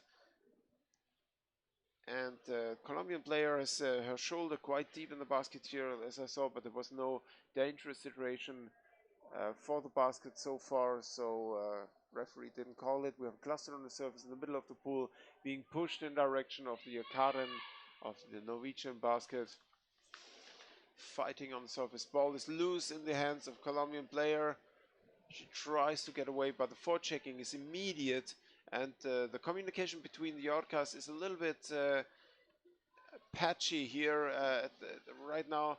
And we talked about it yesterday. Ball possession also lacks a little bit of consistency, and the ball play of the current players is fast and very sure. But nevertheless, the Orcas made it here to get into the half of the no.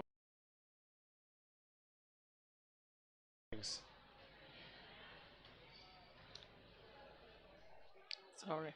Uh, very So concentrated mermaids are game here, number but 6. Sorry. We continue. I was just checking the schedule. Colombia, tomando café y mirando a las niñas. ¿A qué hora de la madrugada? A ver. Necesitan ganar este partido si quieren tener una posibilidad para ganar el triangular. Recuerden que están jugando un triangular con Noruega y con Alemania, ¿ok? Están ahora jugando el partido contra Karen. Ayer perdieron 1-0 contra Langen. Y bueno, el que acumule más puntos, esos 3 partidos van a jugar todos contra todos. Gana, o sea, son los primeros 3 puestos. Y ayer las alemanas hicieron el primer gol dentro de los primeros 30 segundos del partido y las chicas de Orcas no se pudieron recuperar. Atacaron, intentaron, pero no pudieron. O sea que necesitan estar despiertas hoy y ganar este partido. Sorry. I was just saying that they need to win this, the Orcas need to win this game if they want to have a chance. Because they lost yesterday 1-0 against Langen. We have the triangular. Remember, this is the first 3 places of the competition is Akaren, Orcas, and Langen. Langen already won against Orcas. And now we have this game, and after that, Akaren and Langen will be played later today. So let's see. Norwegian team is very aggressive at attacking, very dangerous. So the Colombian team really need to bring that ball away. But the funny thing is, I just saw even the Orcas in the first minutes playing around the Arcadian basket. Um, is the communication in the Orca team is not that confident. They had some misunderstanding in passing, but nevertheless they managed to keep the ball in their ranks. And like we see right now, if Karen plays, it's so fast and confident, but it looks like they struggle getting the ball away from the Orcas who really play. Karen, you mean now? Yeah. Look at the scenes. It's the Orcas are not so safe in their ball play and in their team play, but nevertheless, Akaran struggled. Wow, I great really pass. wonder about Well, that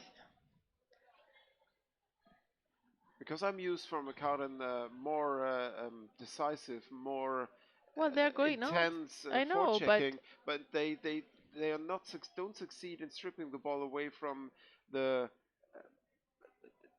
how can you say it's the well, I mean, because they are these two very experienced teams. They know what they're doing, so it's not going to be easy. It shouldn't be easy for Norway to get the ball. It is, I think this is they both very experienced no, teams, and but I look at know, that scene. The ball was like I in know. the loose. She didn't know where to pass to, and still it went in the hands. Like that scene too. It's really like the Orcas in the right place, even though they it's not intentionally, but they do quite a good job here. But now Karen is in ball possession. Wow, great Nice recovery. intercepted. This is one of those open passes that I love for the Norwegian style. I think it's really, really nice how the flow of the game changes with that. But now we have one of the Akaren players coming from above. This is what they are specialists and good for Norway, attacking from above and then passing down. We have one player right on the goalie. This is very dangerous situations, and Colombia just recovered the ball, and now they're trying to start a counter-attack, but being intercepted by 2 white players of Akaren. Still, Colombia in possession of the ball, going into the close corner, waiting for the rest of the team to arrive, and now it's 2 players coming towards the defender and the goalie, trying to attack from the open side, and this is very dangerous because the Norwegians are very good at recovering the ball on this side. The fresh players just jumping in, and good interception by Colombia, but nevertheless, Karen is a counter-attack. She is one against the goalie. She's trying to wait for the next player. That was a good action because the goalie of the Orcas was empty for a minute. There's a lot of chaos right now, and this is really dangerous because you have 2 players from Karen in close proximity of the goalie. Yep. Wolf, sorry, I talk nonstop. I love to listen to you, so don't mind. Go on. Here you have the players from Karen Yep. for the names of Orcas. Bueno, Cobran el balón estas niñas, estos ataques acaba de ser bastante peligroso. Las noruegas son muy, tienen mucha experiencia y la verdad el riesgo cuando están sobre la portería es muy alto porque saben lo que están haciendo y son más grandotas que las colombianas, entonces lo físico tienen un poquito de ventaja, también los brazos más largos y necesitan las chicas de Orcas recuperar un poquito más el control como estaban al principio, que veíamos que los primeros minutos sí venían como más dominando y ahora como que Karen se activó y está haciendo la vida bastante difícil al equipo colombiano para estar en posición del balón y para llegar a atacar, ¿no? Now is Karen more in possession of the ball and Yes, dominating a little bit. nevertheless, I have to admit the gameplay of the Orcas is impressive here to go in between the fast and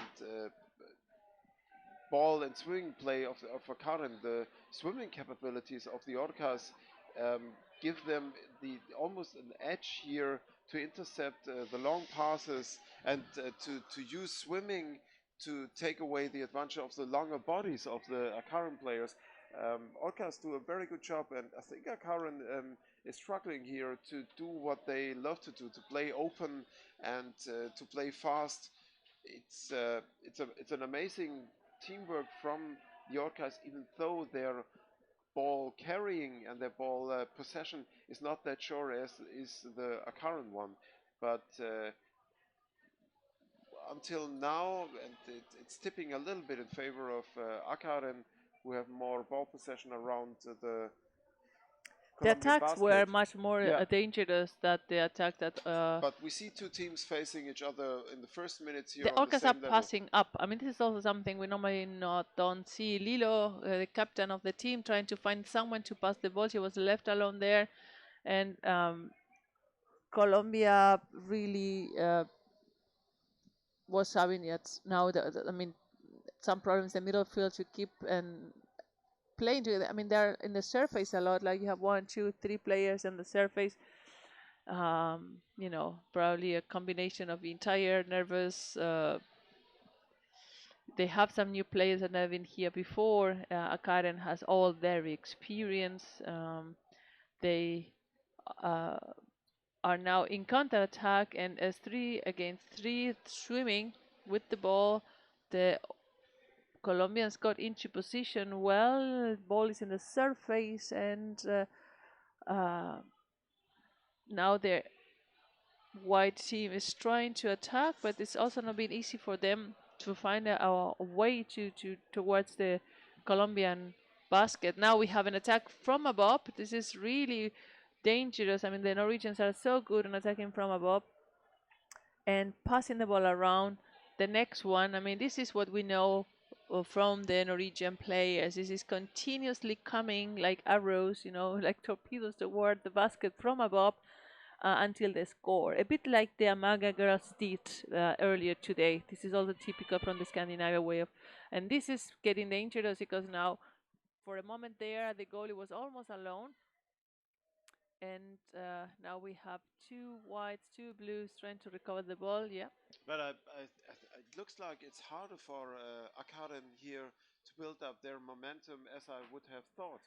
I would have No, thought. they're doing a good job, but Orcas that's also a very strong Yep. team, both. Yep. I mean, Yeah. now Yeah. it's a Yeah. counter Yeah. Yeah. attack from the Colombian team, and it's 1 against 1, 2. Now, very good interception by number 6. Stop that counter attack, and the Norwegian girls have a bit of the advantage of the length of the Yeah. body. If you Yeah. see the Colombians, so they are longer with the legs and the But arms. So but the for the orcas Colombians, it's neutralize it difficult to by reach. swimming. What? But the orcas Yes, neutralize it by swimming. I know, but what I mean when they're on the Yeah. goalies, Sure. then The it's reach. easier the reach of the arm of the Colombia player. Oh, this is very dangerous.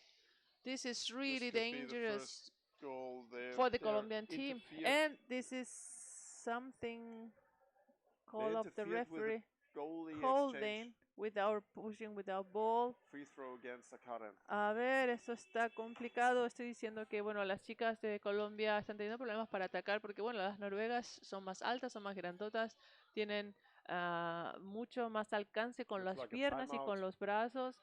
Entonces es complicado cuando esas intentas atacar por arriba porque, bueno, no llegan. En cambio, las noruegas realmente eh, estiran el brazo y ya están en el cuello de la portera porque son más altas, son más largas y saben utilizar bien eso. Es uno de los ataques que han hecho toda la vida, es atacar desde arriba y continuar atacando, o sea, hasta crear suficiente eh, inestabilidad en el portero, metiendo siempre el balón, ¿no? En alguno de los rincones que queden abiertos. Estamos Colombia despiertos. Is Norway awake and watching? You had to wake up early in the morning today. Molde play at 8, although the transmission sadly was cut out for most of the game against Malta. That was such a pity. The electricity fell down in the uh, pool, and then the whole system start readjusting and blacking out, and so we apologize for that. But nevertheless, hopefully there's still some Norwegians away, and they are watching the game for the Akaren team. Anyone there? The girls are playing a triangular for the first position. Remember, Akaren, Langen, and Orcas. Langen has won against Orcas 1-0 yesterday. They achieved the score in the first 30 seconds of the game, and now Akaren is trying to score. The thing is, Orcas needs to win this game if they want a chance at the least. If they lose again, then they already third. So let's see.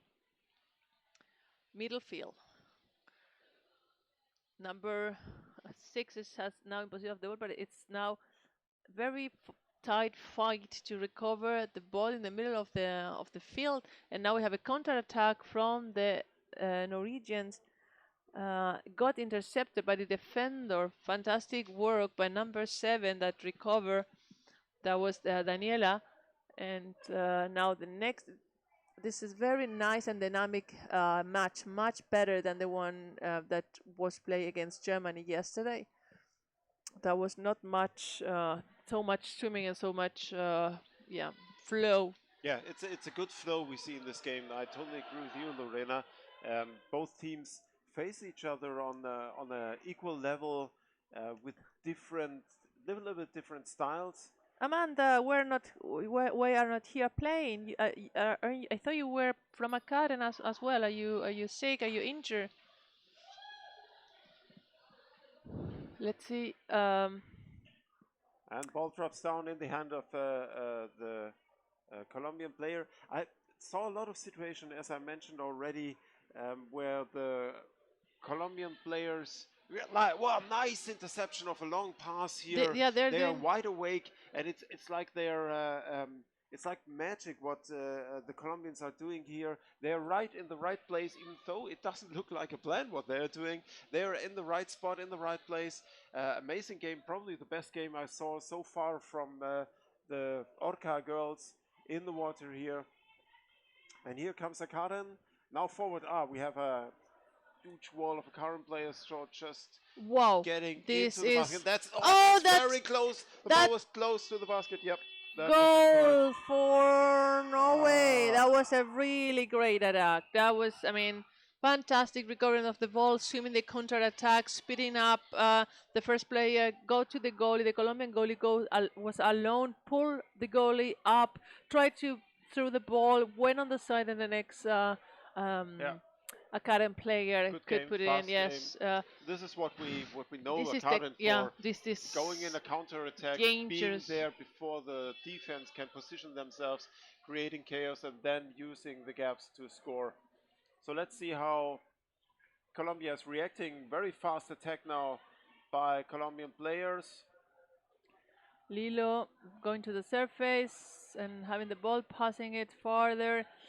The Colombians managed quite well to hold on to the ball against the forechecking. They're having trouble to attack. Yes, but they keep the ball in their ranks. And here we go. They go in, but there was no leverage for the player, although she pushed up from the ground, but stopped by Karen. Ball pushed forward in the hands of Colombian players. So they keep on going in. And here Karen is again in ball possession. This is the dangerous moment when Karen switches from defense into the attack. Call from the referee. Let's see what the sign is. So Mane Barson had to work. End of the first half here. So Amanda, we miss you here. Hopefully next time you'll be around again. Teams are changing sides.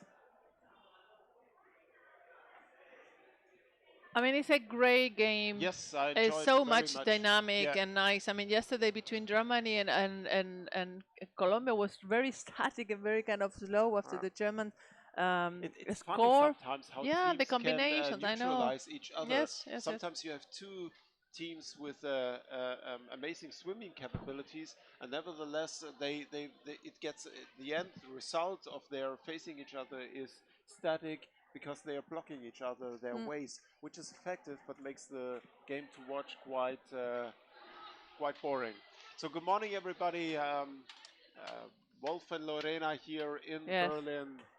Drinking lots of coffee. So Drinking lots of coffee. We were just talking the last days about the first time we did the comments here for the live stream of the Champions Cup 6 years ago, I think it was. 2014. Yeah, that was the first year. Winner was asking us to do the comments, and we were not sure. It was the time when a lot of the comments were like in the style of an hour goal, end of first half. Another goal. No, well, it wasn't like that either. And then there was like, oh, that was close. Another goal. So hopefully they do it a little bit better. Yeah, no, but our idea was when we first did it, talk non-stop and be like a radio transmission, because we were thinking, well, we got the feedback. A lot of people are just listening to the live stream, having their devices either on earplugs at work or at home doing the. Well, today's Sunday morning. Hopefully, not many of you are working, and most of you.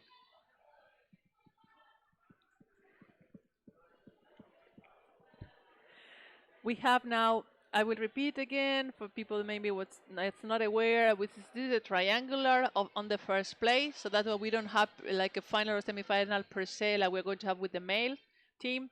This is Akaren, Langen, and Orcas for the triangular. Orcas lost yesterday 1-0 against Langen. Is losing right now 1-0 against Akaren, but they have 10 or 15 minutes. Sorry, 15 minutes more to go. And then the last game will be Akaren versus Langen, and that's going to define who is first, second, and third. We have also a triangular between the 4th, 5th, and 6th position. But for now, already the Black Mermaids from Sweden lost both games against Vienna and against Amaga. So they're 6th, and now Vienna and Amaga are going to be playing later on for the 4th and 5th position. For the males, we have already the finals. Early this morning, we had the semifinals between Molde and Malsch. Malsch won 1-0 and is now in the finals. And then we had Orcas versus Gemelina, the Finnish team, and they won 2-0. So now the final is going to be played at 3:15 Berlin time between Malsch and Orcas, I mean the German team, and the Colombian team. It's going to be a highlight. The champion, yeah. And the final for the 3rd place is going to be played between Molde and Gemelina at 13:45 Berlin time. And the Langen versus Akaren, which is the last match of the triangular within the top 3 teams of women, is going to take place in between at 2:30. So we have for the 3rd place, male, Molden, Gemelina at 1:45. Langen versus Akaren for the girls at 2:30, and the final Malsch Orcas at 3:15. Okay, so is everyone updated? Let me repeat that quickly in Spanish. Muy cortito para la gente de habla hispana. Estoy diciendo que las finales de hoy, o sea, bueno, las chicas de Orcas tienen que ganar esto porque si pierden van a quedarse en una 3ª posición. Están jugando el triangular contra Karen y Langen. Perdieron ayer 1-0. hoy a la mañana se jugaron las semifinales entre Malch y Molde, donde Malch ganó 1-0, entonces fue a la final, y Orcas masculino ganó 2-0 contra el equipo de Gemelina, entonces va a estar jugando la final hoy a las 3:15. Entonces tenemos el partido por el tercer puesto entre Molde y Gemelina, o sea, Noruega y Finlandia va a estar jugado a la 1:45. El último partido del triangular de las mujeres entre Alemania, Langen y Akar en Noruega lo van a jugar a las 2:30. Y la final de Malch, el equipo alemán, contra Orcas, Colombia, es a las 3:15. And we're back to the game. Wow, the ball play of Akaren is amazing. These bullet shots they do with the ball is really like fast forward. It's like you switch on a fast forward stream, and it's amazing to watch. But nevertheless, you see here the Orca players interfering, intercepting. Although this was a bad placed pass in the run of a player, and she was already covered by our current players.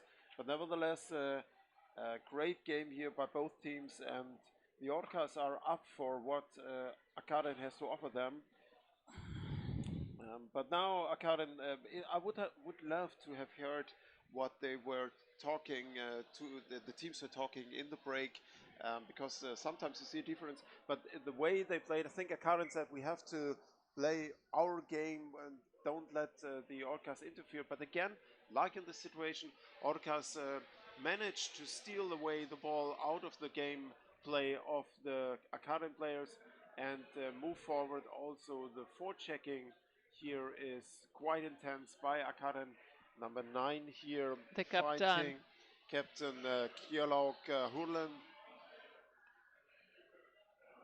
And it's a back and forth, and both teams really like on an equal level here in this game. And this is a typical current style, coming in on the defense with 3 players, but the forechecking defense of the Colombians makes it difficult for current to play their game and to appear in enough mass around the basket to force a gap.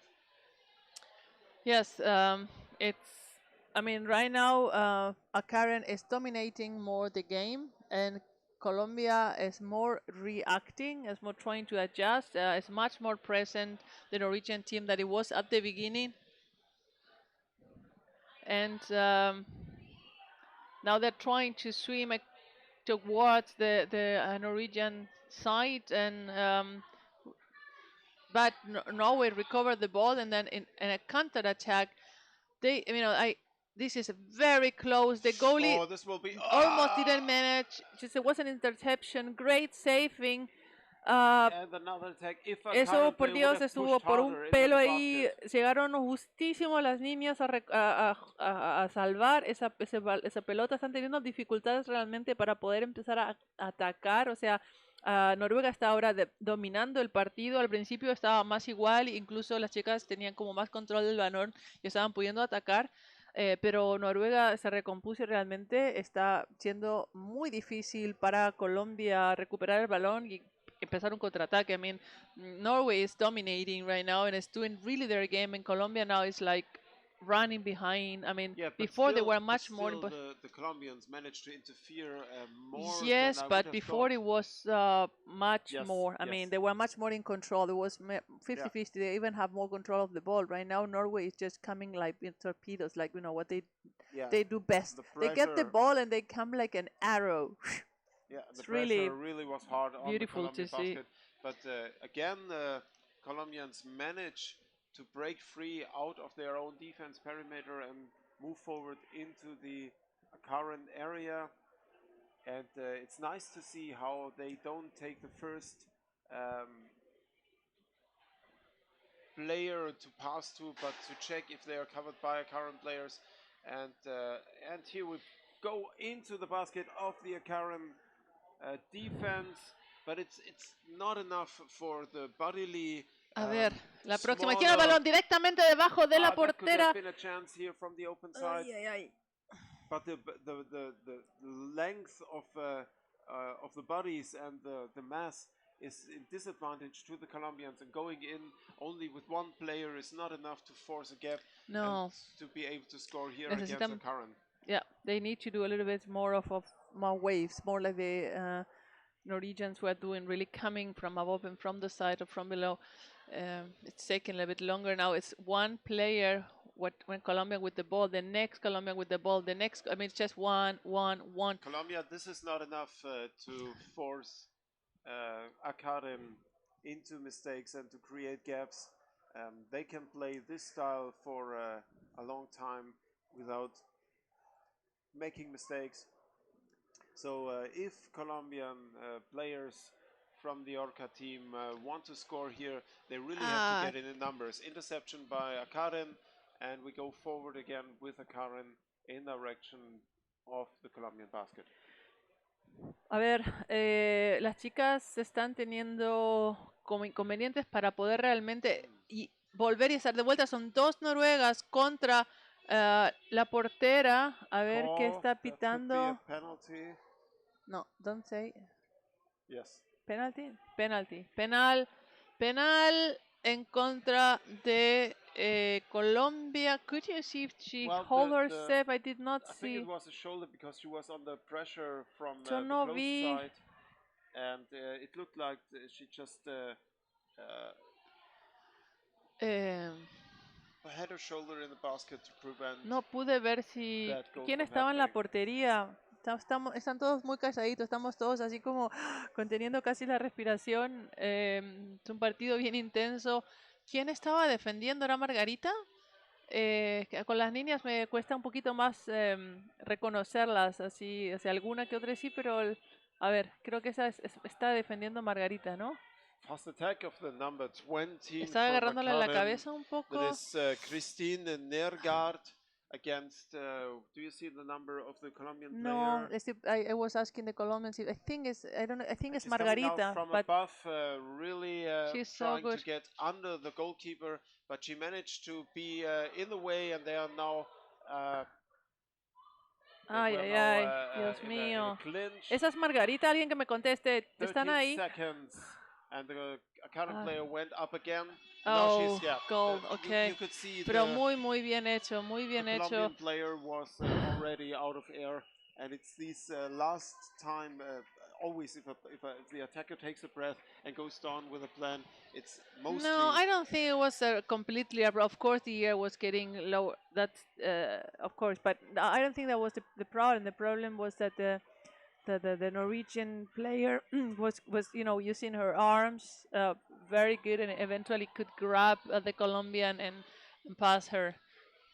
Very well done Ay, here ay, by ay. the Manuela, current gracias chicos. attacker, Margarita, me Christine. pareció porque está en la lista, pero no la vi. Digo, pero cómo, o sea, Call from the referee, holding without ball, free throw against Akara. me parecía, yo te veía en el chat, pero pensé que era tu mamá, Margarita. Dije, bueno, con tu perfil o así, pero estabas en la lista y no te vi, no te veía. O sea, yo, no, qué raro que no la de Margarita. Bueno, me la debo haber perdido, o sea, siempre. Ay, ay. So, 2-0 lead now for Akaren and 7.5 minutes left. This game is not over, but we saw the difficulties of the Colombians. Oh, there was a pass behind the back. We saw that from the male Colombians too. Very effective if it works, but in this case, intercepted, holding without ball, free throw against Orcas. Yes, no, was really well held The penalty. penalty. I mean, Yes, she did great work against the body difference. The length of the body yeah. is quite important here, especially in a penalty. And another attack here from number 6, Lisbeth Hogsfire. And there's She a tried to big push chaos in. there. Dangerous situations again. There's Oh, no no goalie goalkeeper, anymore. and the The ball is Norwegian trying above to the steal the basket. basket. The ball is somewhere there, and Loose mask. this is a big mess of Colombian trying to get possession on the basket and control of the situation. I don't know who lost the mask, if there was a Colombian or a Norwegian player. Interception of the ball by one of the Norwegians, and now they're coming a counterattack. And number 20 from Karen. This is Christine, Tine, or Stine, you say. Um, Brought the ball back to the area of Colombia. Now Colombia is recovering, just recovered, but lost the ball. And this is a killer when they just manage to get the ball back, and the defense is towards going Yeah, an everybody's offense. moving forward. Yeah. And then they have an And interception. we have the next recovery from the Colombian side. Something by the Call from the referee. I think it was attack on the because she had mask. her Free throw for Colombia. attack on the mask. Let's see if they can do something now. It's 2-0, but still 5 minutes Timeout. left. I think it's a timeout for the Orcas. I would suggest 2-0 lead is solid here with 5 minutes, a little bit more than 5 minutes left in this second half. And very complicated game for Orcas to win at that moment, because they haven't managed yet to penetrate the defense of the Norwegian players. And although they do great teamwork to hold on to the ball and play around the defense area of Akaren, they haven't had a chance yet really putting pressure into the basket. So I don't see them how they can change this if they don't throw everything forward and go in massive, because with one player, as we saw until now, they go in with one and a half players to break open the defense. That's not enough against Akaren. 5 minutes. So, Great would you match. agree Colombia should throw everything they have forward? Yes, they need to start moving maybe the ball or playing closer. They cannot lose the ball like that. The Norwegians are super good at intercepting. They're very long. They have the reach, the body reach. So the Colombians need to play closer together, and they need to look. They're always outnumbered by the Norwegians on the water, or at least it looks like. I don't know if because the Norwegians are bigger, but it looks always at least one more Norwegians on the water, and it's And here really you have 3 Colombian players waiting in far distance of the yes. basket. They should go in They should and be able to be played at, to be passed at, but they wait outside in a safe distance. And like this, they can hold on to the ball, but they will not create a situation where they can score. And here Akaren intercepted again, and we see the typical Akaren going forward, counter style. And now Akaren player number 13 stole the basket away. It's Cecile Score. She stole the basket. Oh, and Colombia just recovered. Lilo, que acaba de recuperar ese balón de nuevo ahí por un pelo. Y de nuevo lo acaba de perder. That's the dangerous situation if you lose the ball in your Hay forward movement mucho away from your caos defense. en la portería de Colombia. Les cuesta mucho dominar los ataques de Noruega y es una pena. Tienen 3 minutos y medio y 2 goles en contra. Está bastante complicado. I mean, Colombia is having struggling more and more in this second half of really have kind of control in the attacks of Akaren.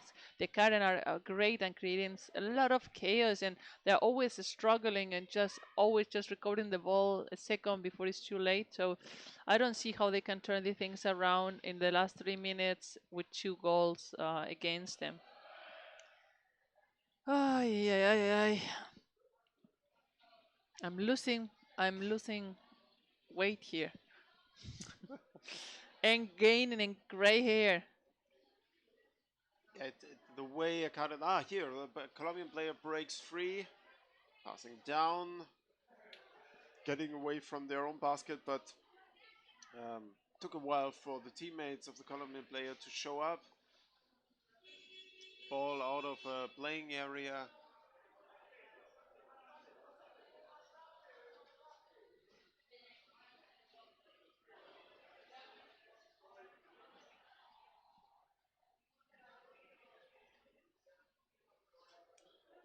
Free throw for Akaren, and already Akaren player stole the defensive position closest to the basket from the Colombian player.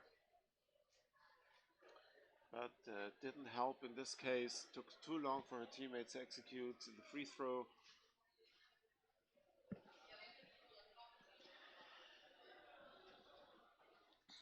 Fast ball playing here and already switching into the attack, but player number 2, um, Mari Pratitaik,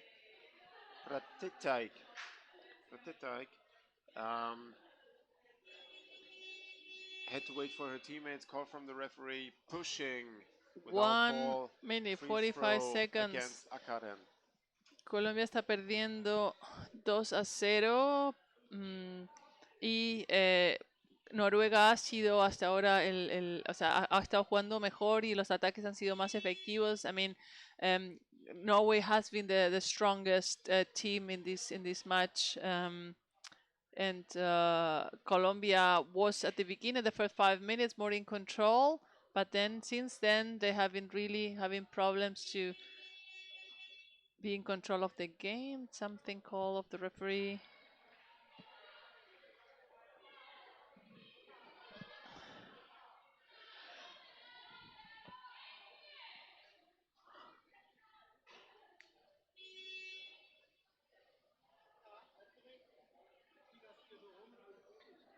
So less than a minute left. Akaren in ball Great possession. passes. Time is working in their favor now. They have a solid 2-0 lead with less than 40 seconds left. It's no danger for them. And we will see Akaren in the final, which will be then against Langen. Yeah, Karen Langen is going to be played at 2:30 today.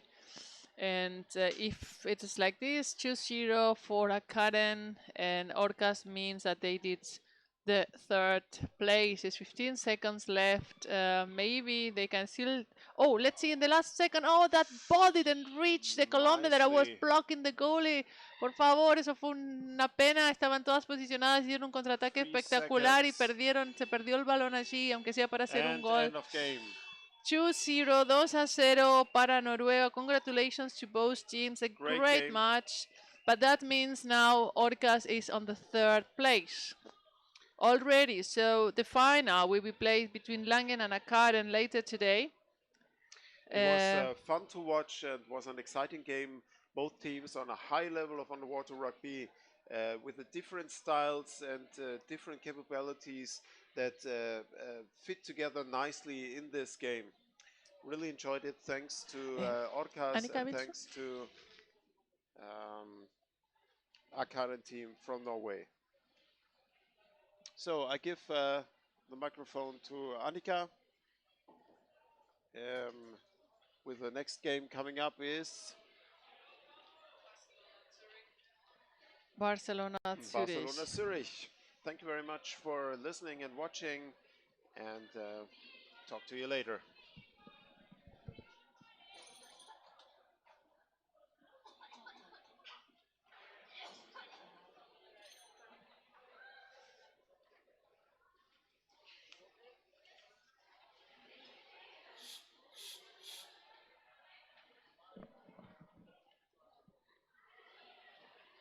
So hello, I'm back. First game for me commentating today. Trackpad of Sie. So we have here in the live chat Colombo, como siempre. We see some some Zurich players down here trying to warm up. We have a few more minutes till the game starts.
and we're back in the game. Really fast head start from Barcelona, passing down again. Really fast game so far. We have some watchers from Barcelona and Spain as well. We see here a robbed defense by one of the Barcelona players. So we're playing this game is to decide who's going to make the 9th or 10th place in this tournament. And we have in white Barcelona and in blue Zurich. And hard attacking, and just switch to at the goal, at the basket. Goes call from the referee.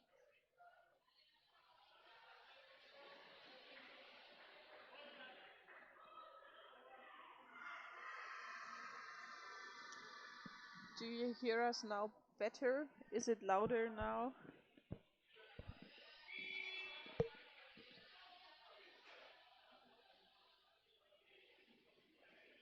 It was, free throw, but already in a struggle, but still at the bottom. And they're trying to break through. And Barcelona is stopping. It's a little bit like this, but they are fighting still at the ground. Another referee call.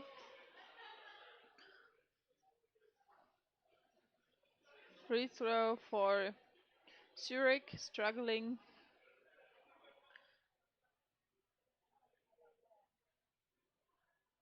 We see the Barcelona defense really set up really good.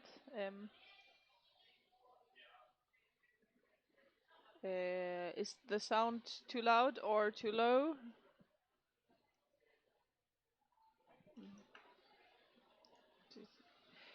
If it's better, you can tell us. So we here in the 1550, it's game 50 of Champions Cup 2019. Right now Barcelona playing in white. They attacked the first few minutes really hard on the Zurich goal. And now we're back at the Barcelona basket. Zurich trying to establish an attack from the close side of the corner. But they got into a scrum at the surface right now. So I think it's this one. Is it getting better now? Maybe we don't talk enough. That's the reason they don't. I can try to talk louder.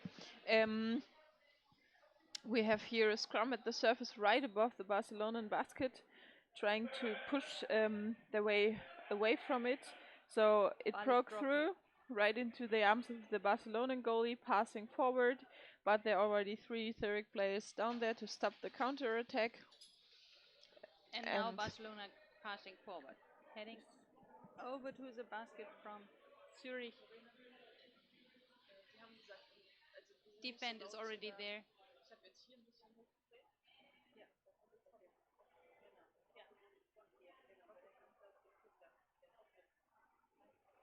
So we have another attack. Yeah, but it's a Barcelonan attack, trying to get over the goalie to execute the attack. And one of the Zurich players broke through with the ball, starting a counter attack, but at the surface, coming from above, 1-against-1, trying to pull away the Barcelonan goalie. But Carlos Santiveri, one of the forwards, recovered the ball, trying to pass. There was nobody there. Back to the goalie. And now they're breaking through again over the middle line. We see here Camilo Conca. And that's a referee call. That looks like a 2-minute time penalty for Barcelona. We couldn't see quite why.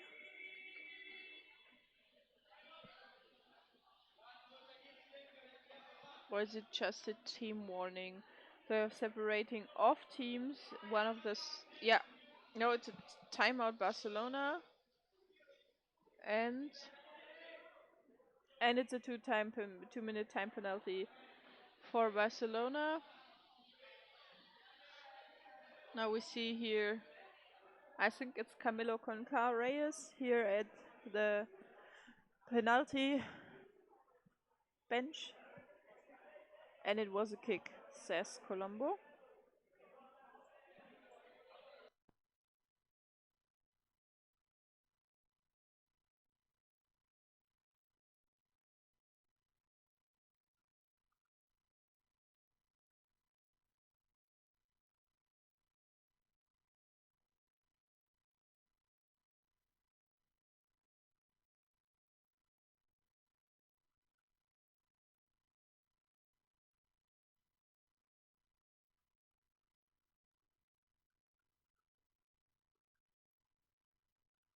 Do you hear us again?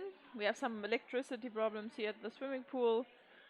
It's an old one, so we start this with a free throw for Zurich. Trying to go in over the close corner here. Many Zurich players helping each other, but number one Albert from Barcelona got catch of the ball, trying to pass and get over the middle line. We see here a nice forechecking for Barcelona, but but the Zurich players are doing a really good job in recovering the ball and stealing it away from the Barcelonans. It's quite equal in this moment, and it was an back and forward, breaking through, recovering from both sides, an attack from Zurich, and well defended recovery from the ball from Barcelona. So I think we have two equal teams here. Another referee call. Free throw for Zurich against Barcelona again. We have a lot of Spanish underwater rugby players here supporting the Barcelona team in the live chat so far. 118 persons watching. We have here forward trying to catch the ball, but 3 Zurich players here, but he managed to still hold on. The ball drops and Barcelona recovers it, but tackled away by one of the Zurich players, number 7. And that's what we saw before already, like going back and forth very fast, recovering, losing, recovering, losing. And that's really strong playing. Like, you need a lot of condition to do so, because it's energy consuming to struggle like this. Barcelona well defending the basket, so it will be difficult for Zurich to come close to the basket and score successfully. That's now there's a real chance. But Barcelona already more people, and Zurich just less, like 3-2 or 4-3 or 1-2. But yeah, and that's when you're not enough people. It's really hard to succeed against majority. I think he really noticed the 3 days of playing here. Zurich really wants to win. Barcelona as well, so they're fighting about 9th and 10th place here. And we see two teams who play nicely underwater, accompanying each other, trying to get in there. Now we have for a few minutes a hard, heavy attack on the Barcelonan basket. And it goes up to scrum at the surface, trying to push here towards the Zurich basket, away from their own basket. And we see nicely 2 players down there, but one of the Zurich players got it. And that's another referee call. And it's a free throw for Zurich. So we see a lot of, like, Barcelona is really depressed and getting towards the other goal to break free out of defense. And we see a lot of free throws against Barcelona here. So Barcelona defending the goal, the basket, really intense, and Zurich is always coming close, but finally not succeeding. So why do you think that's the reason? What is missing? I think so far nothing is missing. Both teams are doing a good job. We have like here 1 minute left in the first time. We don't see any we haven't seen any goal here yet. But Barcelona and Zurich defending and attacking in waves, playing good. But I think Zurich is a little bit more physical, trying to strongly scratch away the balls. And right now we have another referee call. It's another free throw against Barcelona for Zurich.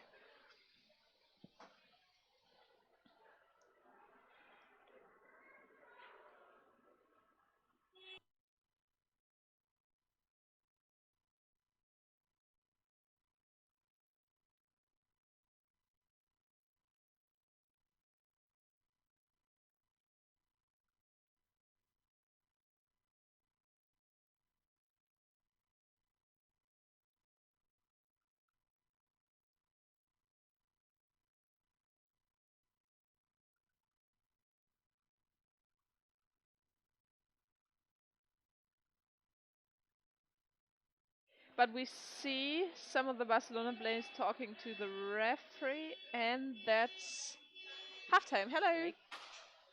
Um, So no sound, we no are image. having Now we set know.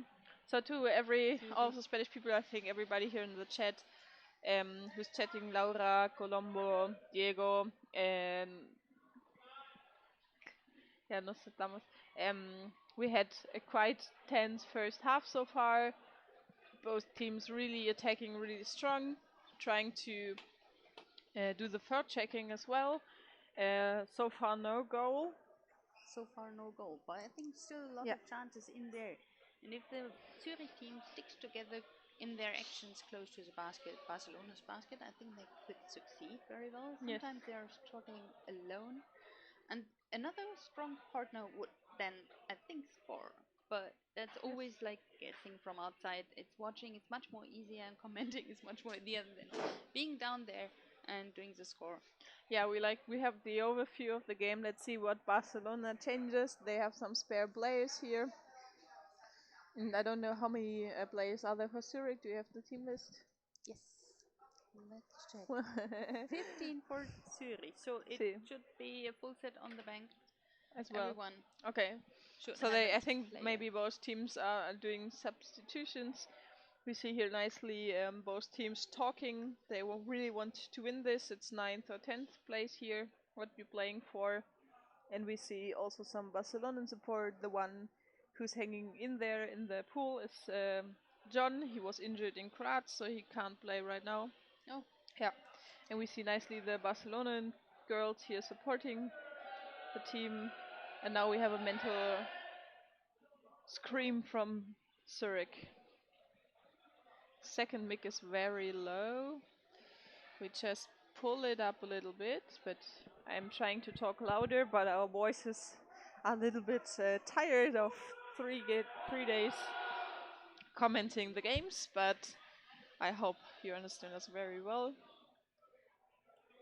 So break is nearly over. Teams Yes. going to prepare to get started for the second half of the game. So I think they discuss shortly the strategy they want to run in the second half to just finally win the game. Let's see if there's any change. Yeah, it would be really. I think they changed. I think number 11 and number 4 of Barcelona got out, and we see here number 21 as well. He's playing as a goalie. They changed. I don't know who came in. 27. Jorge came in for him.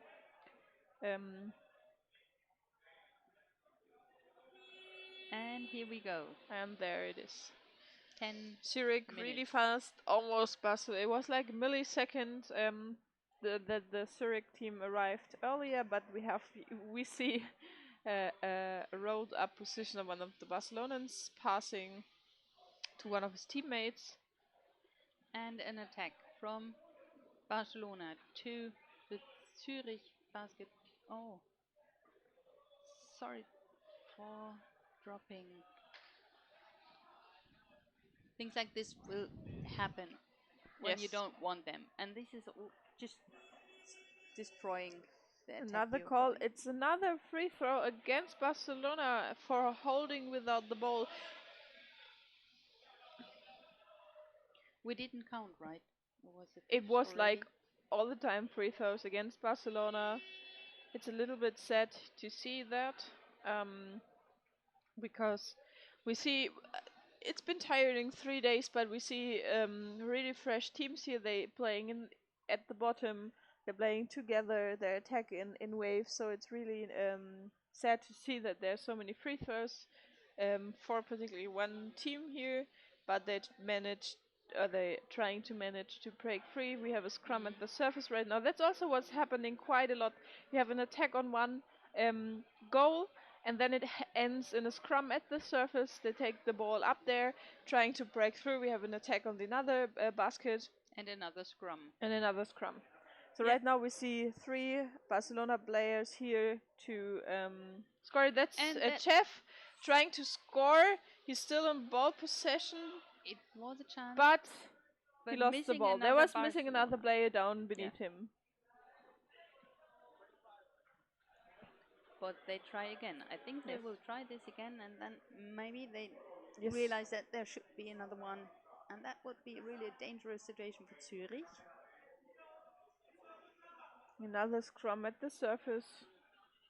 But now Barcelona is in ball And again, possession. Number 15, Barcelona. Carlos Santiveri, is really fast. It's one over, but he's hold up on one And of the Zurich players. Another player Passing to Dani, but he couldn't get hold of the ball. So we're in ball position of Zurich, here playing in blue. In the second half of game 50. But both teams are not really successful when having a counter attack. It's just a single person coming Yes. forward with the ball, and then a second partner would be helpful for completing the attack, the counter. Yeah, but it's a really fast game. You see, both teams are equally strong, trying to get in there, doing the counter attacks, and maybe they don't take their time when they're at the opponent basket to establish an attack quite well, to play out the corner, to buy some time. I think they need to calm down a little bit, and when they're both teams actually, when they're at the corner trying to establish an attack like slowly from out the close corner, that would be I think this will change the game. Would Yeah, I it would absolutely change. agree. Would change the game, great. And but when you have an counter, you're having the ball and then you swim the counter attack.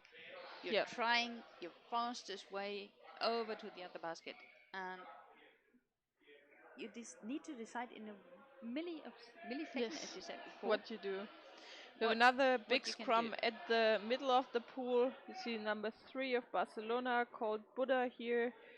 No, Buddha. No, yeah, Buddha. And that's a referee call from was it the head referee? Let's see what he calls. So time stopped. I think that is cut timeout for Diese Seite ist Barcelona. Da.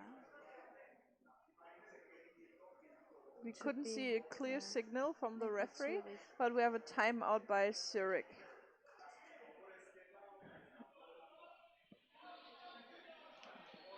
So we see here the Barcelonan girls supporting the men's team, and I think they all gathered together, breathe a little bit, getting in there, trying to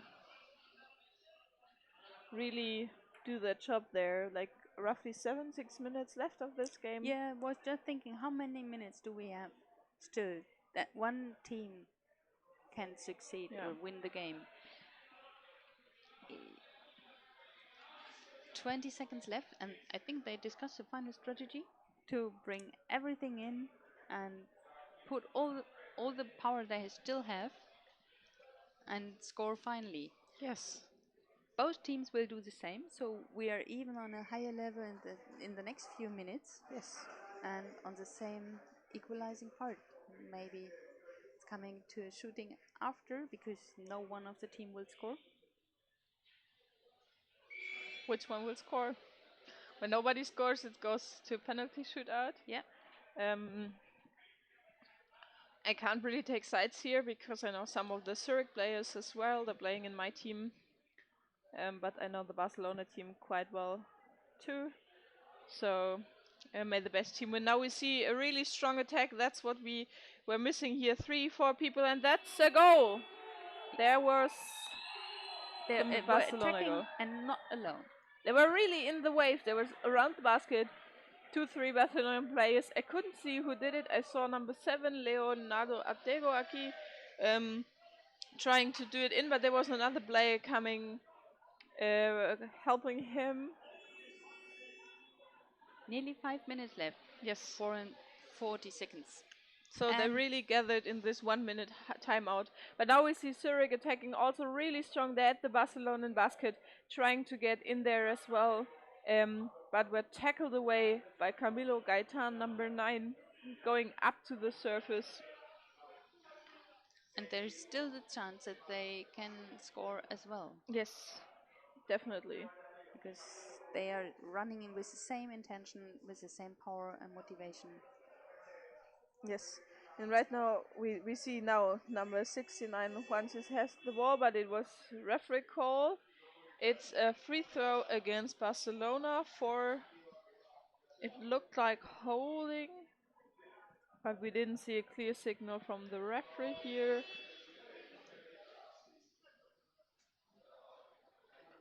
And nice attack. We see here a block position of one of the Zurich players, but he goes up at well. The defense of Barcelona tried to get hold of the ball, but lost it again. And now we see a lot of Zurich players down here to receive the ball of the scrum in case it drops.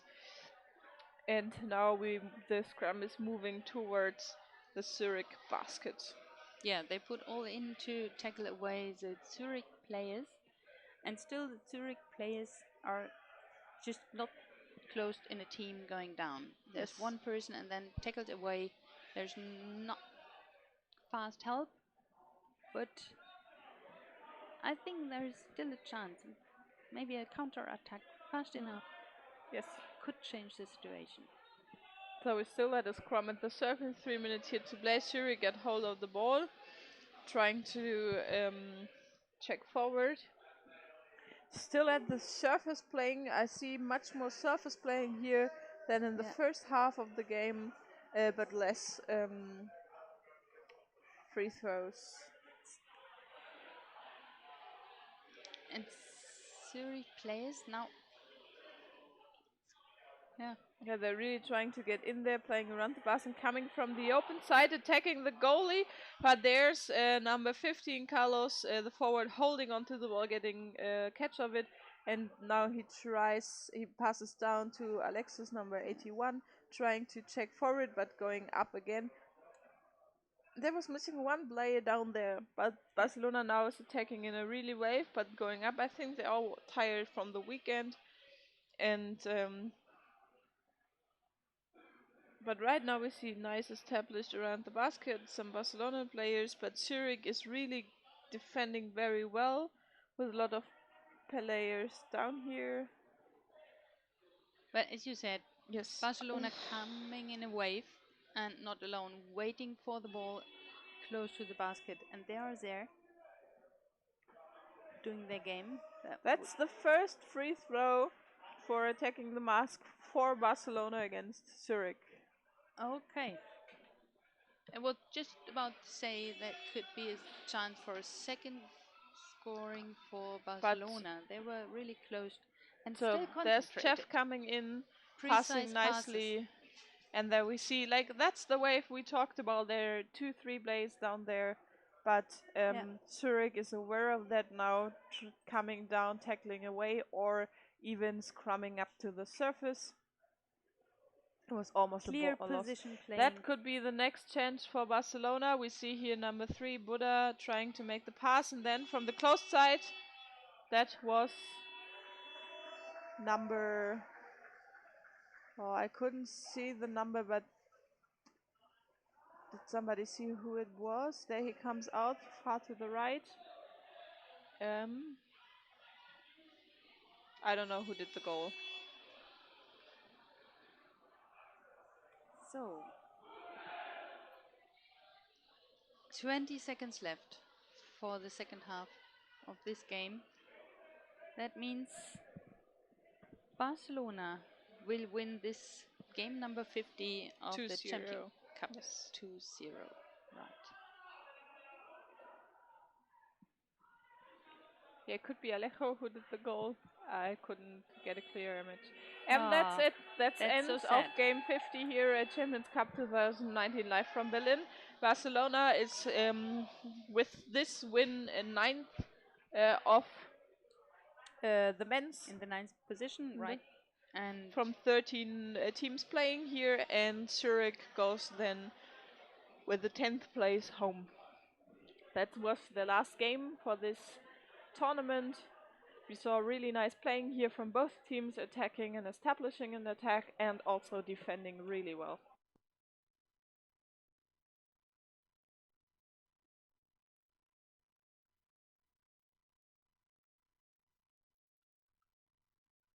for both teams. Yes. So it could have been also different.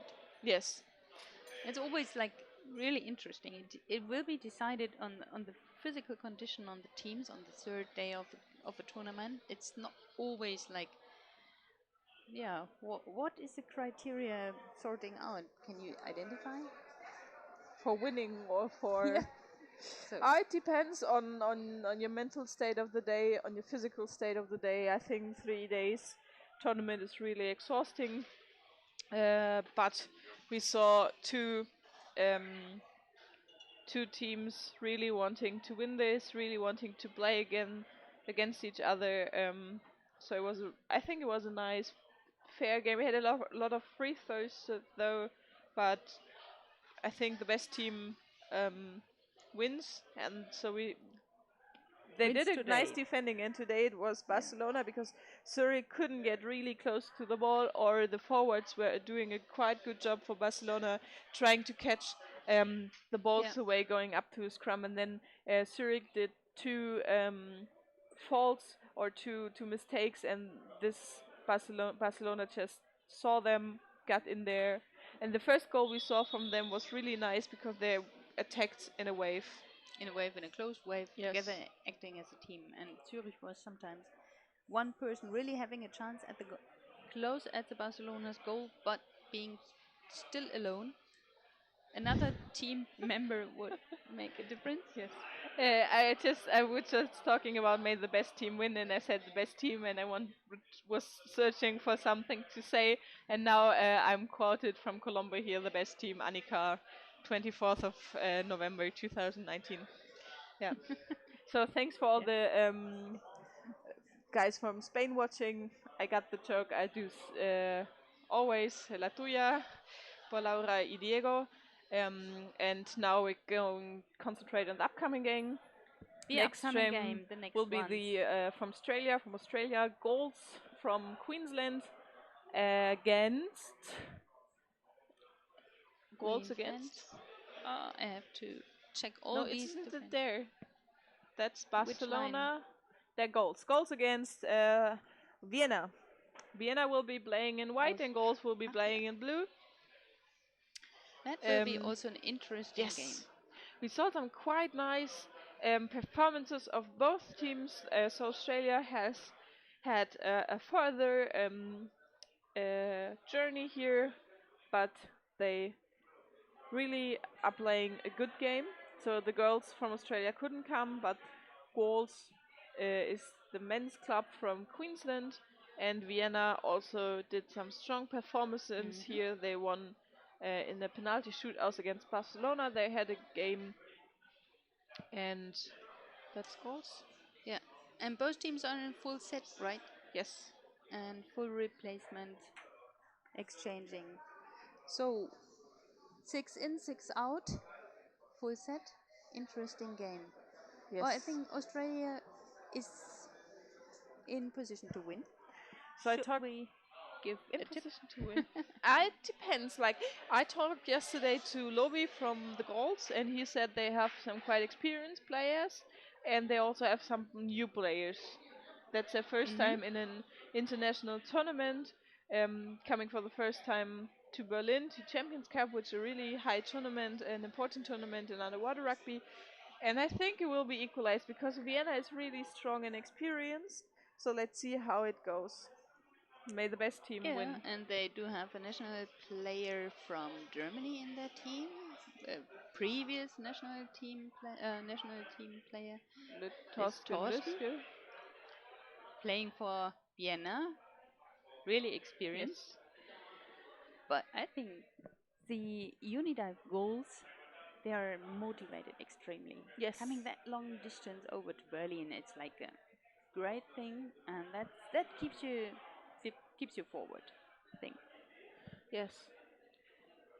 And also, it's like their unique chance to to play against such high clubs and such high opponents.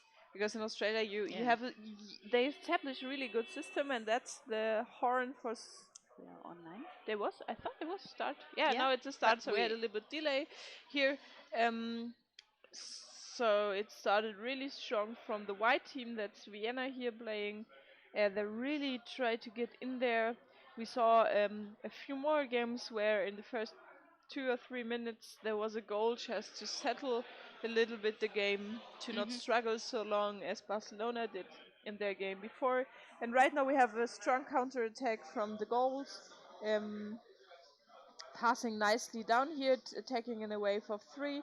Uh, and there comes the next wave. And they're really trying to play around the basket, coming now from above, but we see a really good defense here from Vienna. On top, the goalie number 14 is Thomas Denk, which you know as a commentator from the World Oh, Championship. And now the ball there's dropped, and there should have been somebody. Someone, the other team member, to finally score. It was a pre-work well done by the Unidive goal team member, bringing the ball close to the goal from Vienna. But the other one was, as you said, missing, and that's a chance gone. And it will be hard work to build up this chance again. But here we go, another attack from the Unidive goals. They're playing precise. Yeah, They are I think they really want to three. win this. So now we saw another close attack, but tackled away from behind from one Yeah. of the forwards of the Vienna team. But still, some pressure from the goals onto the Vienna basket here. Still going on. Defense trying to get hold of it and breaking through. So we have here from Sophie Lamande and Natalie Solano, go goals. There's some Australian supporters here. That's nice to hear. Somebody from Vienna watching. Great. I think it's the last game for both teams, Yes. and they can give all their power. After that, they can relax all the day. So that's also something making a difference. Yes. But tackled away. It was close, a pass over to the close corner to the guy close to the basket, but no success because defense from Vienna was there. So waiting. Passing up, They're going down nicely. yeah, they're playing safe. Unidive yeah. goals looking really like calm, They're really not confident, stressed. Yeah. right? Yeah. That's what I said before. If you're in an attack, you don't hurry so much. You wait for Yeah. your team players to come in there to establish the attack, set it up quite well, and then attack. Yeah, And that's Still what's that's going such with confidence here, yeah. going in alone, trying to go from above here. We see number 1 from Australia, yeah, there it and was a that's goal. it. That's the goal. I think it was number 1. Consequently, Yes. Unidive goals in the first 3 minutes going Always over to Vienna's basket, concentrated again and again with a Yeah. calm behavior, really, and now So finally scored. yeah, goal for goals by number 1, Fredrik Corrales. Really nicely executed. So I hope Vienna wakes up and can manage. No, it can manage maybe to do some more forward checking to get out of the defense position. It's they really heard you. tiring. They heard you and Yeah. recovered the ball, as in the same moment you said. So next time we do sound on the ears of the players. Hey, And that's a goal from Vienna. They they just even heard me. heard what you said without they have the sound in the pool. So really nicely. That's what I said. Like you said, goals could make it. I wouldn't doubt it, but it's like it's two equal teams hungry for here to win. They're playing. I think it's they're playing for seventh or eighth placement in 13 men's team playing here at the Champions Cup. So I think they're really hungry to win. win both Really. teams. Yeah. So we see a nice counter attack now from goals. I think it will be a nice tight game. Tackled by two players. Vienna is in ball position by number 19, Balduin Landle, trying here to go So over. was this a game-changing situation we had the minute before? Because now it looks like different. Now it looks like we have a washed, and that's it. That's Unidive goals. I think we should tell them they should wake up. and that's a goal by number 4 of Vienna, Jan Kindermann. I think it's always also interesting how you go into a game. If you underestimate the opponent, then they maybe try to score the first, and then you really wake up and say, okay, right now we have to play stronger, be more aggressive. They were really defending a long time, and right now, what did happen? Goals is asking Colombo. We don't quite know. Here we have a counter But attack. we have a Unidive counter goals. attack by number 7 going over there. That's a nicely one, but there's missing one. That's could be a goal, In but it's a referee call, holding. holding, Yeah. and a free throw against goals for.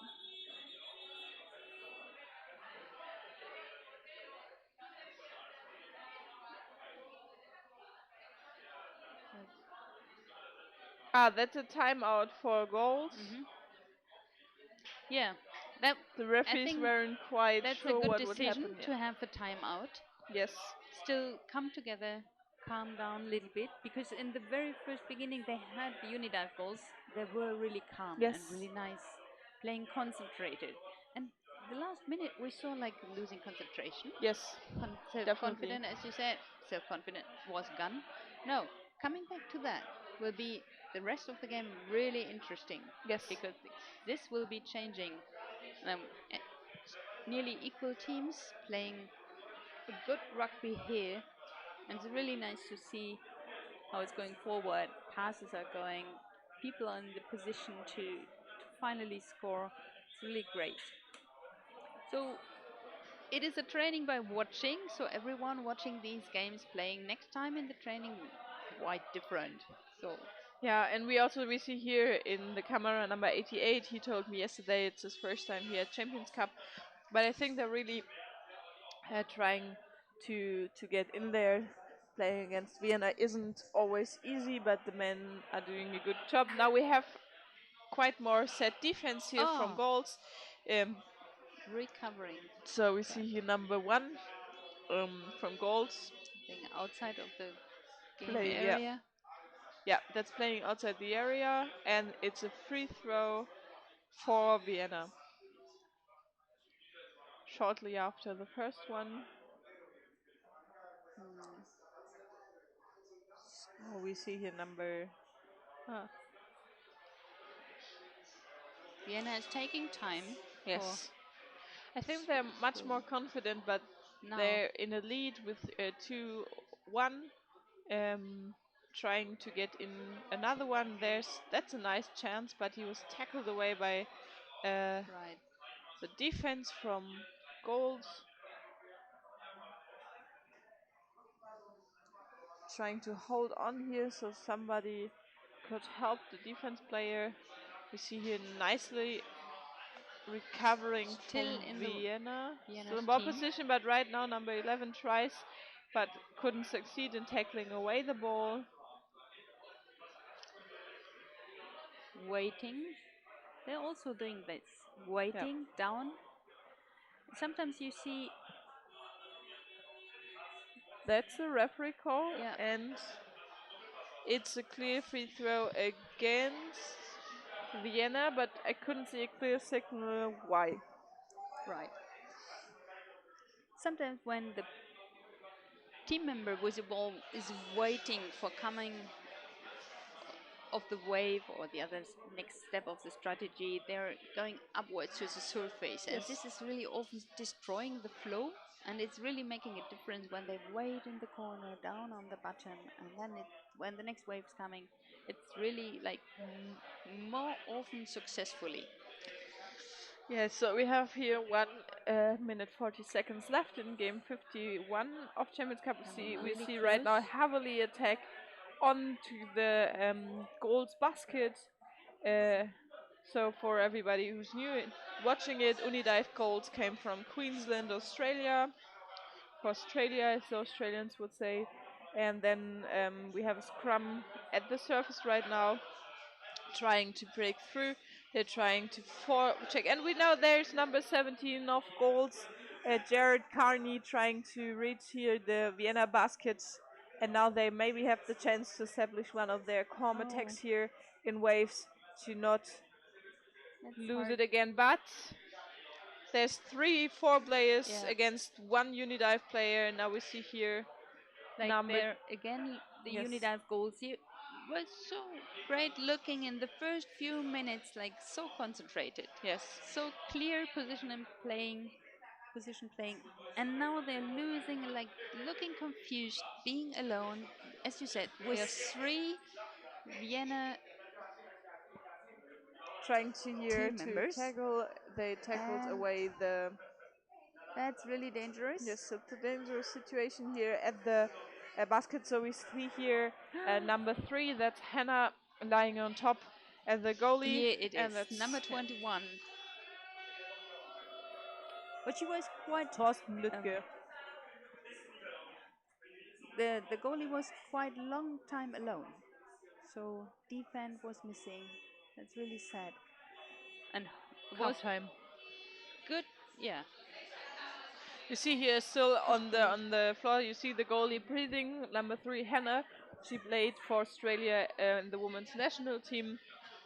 She was quite good Yeah, holding, she is.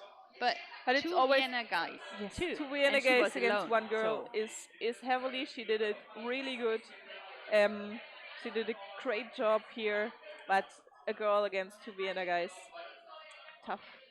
yeah, what a lady, what a lady. Where are the other guys? So where's the defense? Yeah, where was the Things defense? like It was this. coming. You saw the changing goalie number 24, Loby. He's also quite experienced.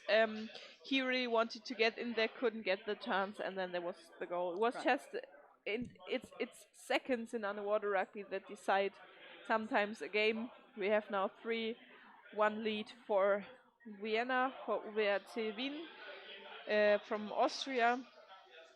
And now they gather together to talk about it. You see another goal player catching some stuff here. Maybe goal is doing some changes, or maybe they already did because I didn't see number 88. And then we see also what's also every halftime interesting to see the referees. They're talking to each other, communicating, which they can't do underwater. So if they see a fault that's committed quite often, they talk about it, so they pay much more attention to it, like holding onto the basket or something like that. So we do not have lot a lot of minutes and a lot of time left for this halftime. Also, we have the mention here from Rafael Rincon. There actually, I knew there are actually two ladies playing for goals here, Hannah and Jody. So congratulations to them both. They're doing an amazing job here. Awesome. In a men's team. In a men's team. That's That's quite always good like job. really hard Quite good. training. It's a really good job. So in a women team, they should be the masters. Are they in the national team? Do you know? Yeah. I think Jody is for Hannah is for sure national team. Is Jody also playing national team for Australia? Could somebody on the live chat giving the information? Yeah, comment on that. Yeah.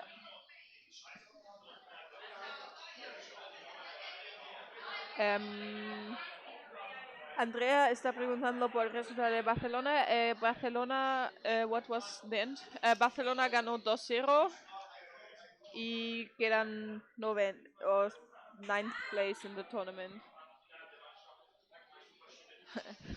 So we're here at the 51st game of the Champions Cup 2019, transmitting live from Berlin.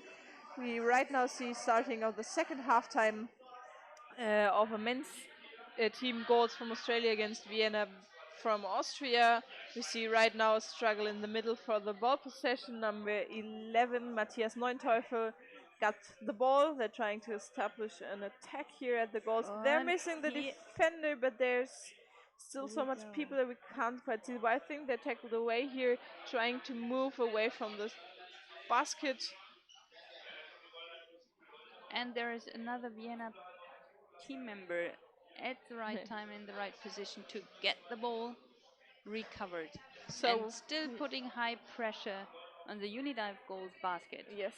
So we have right here in chat, and that's a goal. Yeah. Sadly. Finally succeeded We with a high see it. pressure.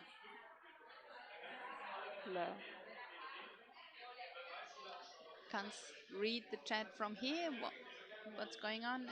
They just told us that Jody isn't playing national teams in the national team yet, but she's a really good player. So I think for reaching maybe the national team, this experience here in Berlin is giving her quite nice experience to And improve yeah, a lot. it's so to say online training, live Yeah. training by No, the it's a same really time. good training to play against teams uh, from Going- Europe, and even the men's team. That's a really high level, and you really ever, if you go out here of Champions Cup, you improve a lot, and you can take some more tips even with our commenting.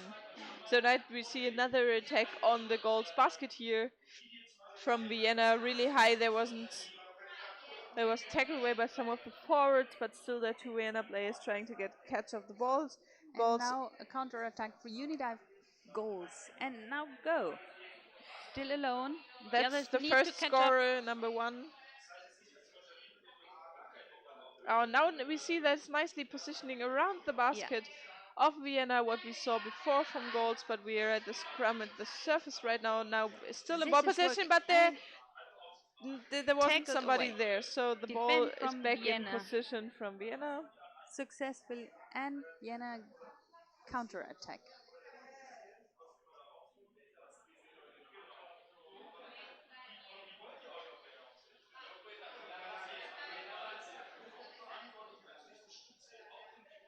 Still waiting for the ball. The Vienna's guy at the Unidive goals basket. But there's a scrum. Now it's going. Vienna again starting a new attack. There are the other team members in a wave. And There. that's a goal. And finally, this working together is successful. As we can see, they're coming close to the basket. They Assist are by number passing. 4, and I couldn't see who made the goal, but it was assisting number 4, who did earlier a goal. That's Jan Kindnermann from Wien scoring here. We do have 6 minutes and a half left. We have 5 scores for Vienna and 1 for the Unidive goals, but they're not without chances. No, There are chances. They're really trying to get in there, but that's also, you see number 24 is really wanting to get in there, but instead of waiting and establishing attack out of the closed corner, he's going in there against 3 Vienna players alone. Now the ball dropped into the corner, recovered by a goals player, trying to establish here the attack, but lost. That's a referee holding without a ball. Free throw, 4 goals. Maybe they can get in there. Vienna is taking care for their own basket. Defense goalie already there. Being prepared for a quick attack from the Unidive goals. and that's something which needs to be saved all the time. You Yes. need to be aware of an attack and sudden go all the time. So being a defender is something like very responsible position, like Yes. as it is for every position in You have to you can't take. say which one is more important. Yes. No, I think every position Yeah, is important. it So, is and a if they team. quite nicely play together, and now we have also one Vienna person here really aggressively attacking against four And going. goals players, still going on the attack. Okay. So we see Hannah back on the basket here. And here and he's looking before he's starting the Vienna team member. Before starting his single attack, he's watching out, checking if the wave will succeed and the others are there. Yes, totally. And then we have here Thomas Denk in ball possession, trying to get in there past the ball, but number one is holding on here. And they need where to offer when they are in a struggle. No, down under, because you can't pass to the side. Down under. Yeah, Sorry. you always know it. Under. um, Oh, you're always in a scrum laying down under to uh, catch off the ball in case it drops, or you can pass it down. Um, yeah, now we are at the there was a no number 7 and this is another counter attack from Vienna. lost it. Started by losing the ball from the Unidive goals, Yes. getting it back. Really this fast getting could it back. So we have number 17 here be going fast in here, passing back a little bit, trying to establish it. We saw Lowy number 24 here again, but I think it was a dive that didn't prod so much because he just get in there alone, and the others came a few seconds later. And now we're playing out of the close side of the corner by goals, but it's a really high intense game. There's always 3 or 4 Vienna players down there trying to tackle away the ball. and they successfully tackle away the Yes. ball when the Unidive goals coming more close. Ah, When they play numbers. far away from the basket, they can Yes. pass the ball successfully, but when they're coming close, it's tackled away successfully by the Vienna guys starting the counter attack. So we have here the information. Number 7 of goals is Ricardo. He's the coach, and I talked earlier.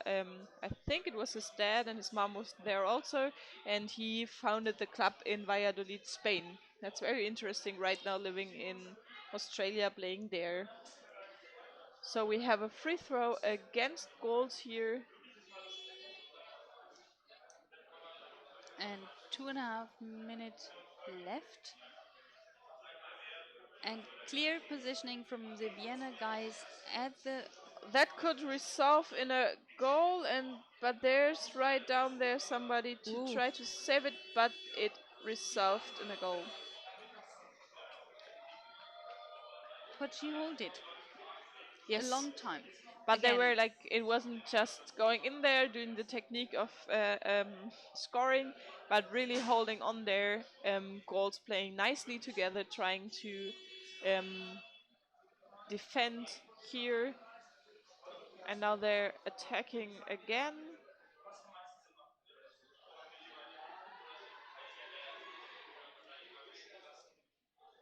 but he's alone. Like I think Yes. playing together more closely. Can we switch the camera, please, to the other side? They're coming back Thank like in a you. second. It's like you can't speak so fast. The situations are changing sometimes, and sometimes it's like It sticking a little bit. looks like a free throw. What? Okay, that looked first like a free throw for goals, but it's a free throw for Vienna against goals. Here we have 1 minute left in this game, running time.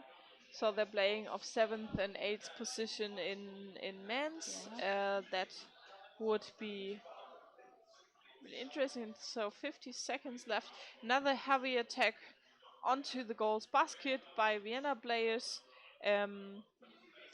Managing to get the ball close here, but some goals players defending really well, getting trying to get grip on the ball, and that's referee call Yeah, pushing kicking. with the shoulder, trying to lift Yes. the goalie. Like Yes. it And there was was- looking like that. Yeah. Maybe it's like things like this also happening within the movement when you try to come somewhere and try to scramble through a scramble, but this time, but it wouldn't change finally the outcome No, of it the was game. a free throw for another referee call. And turning off free throw. And that's it. That Game was over. game number 51 of Champions Cup 2019. Here we have a clear 6-1 win for Vienna. And congratulations to both teams. Vienna now 7th in of 13 men's team, and goals scored like this: eighth, eighth. They're now eighth. They're the eighth place. Sorry, from English. Yeah, Right? Yeah. don't confuse me. Not 8 scores. No, no, but no. Eight just play. 6 scores and 1 for the Unidive goals. So it was a nice game to watch, really, because there were chances in. You saw a lot of exciting situations. Not like losing the ball. The ball was tackled away successfully by Vienna guys, but the Unidive goal stopped some of the counter attacks from Vienna right in the beginning. Maybe they're not like fast enough back at their own basket to protect the goalies, but anyway, there were a lot of exciting situations in there, seeing really nice rugby situations, seeing how it works when the team works together, plays together, and then this is a successful point. It was a really nice game. So let's concentrate on the next one upcoming. We change to the women's game. It's Barcelona in white, and in blue we have Fierce Firenze from Italy. Do you want the team list? Yes. So Firenze is here. So, Anita, Irene, Elena, Virginia, Thea, Karin, Valentina, Claudia, Christina, Lucia, Christina, Maria, Stefania, Mirko, Eleonora. Ah,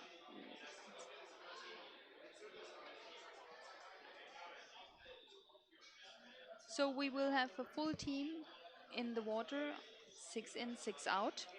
Of Firenze team, and we in Barcelona there are 13 players playing. There's Elia, Aida, Paula, Carolina, Elisenda, Carla, Karina, Iris, Mar, Silvia, Alicia, Ines, and Giovanna. I think it will also be a tight game. They play normally together in the Three Nations League, so I think it will be interesting to see how they're going here at Champions Cup. They're playing for positioning. Which positioning are they playing? Did I say something yet? That's on the other No, it's page. here. It's still here. 7th and 8th. So they're playing for the 7th or the 8th place in this tournament.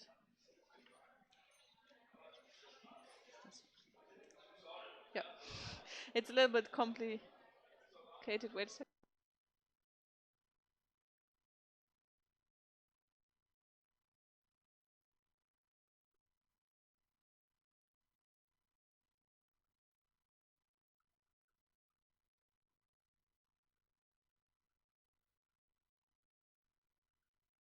There's on the screen Unidive goals in Vienna. that's Kaiser. No goals. Maybe an update from.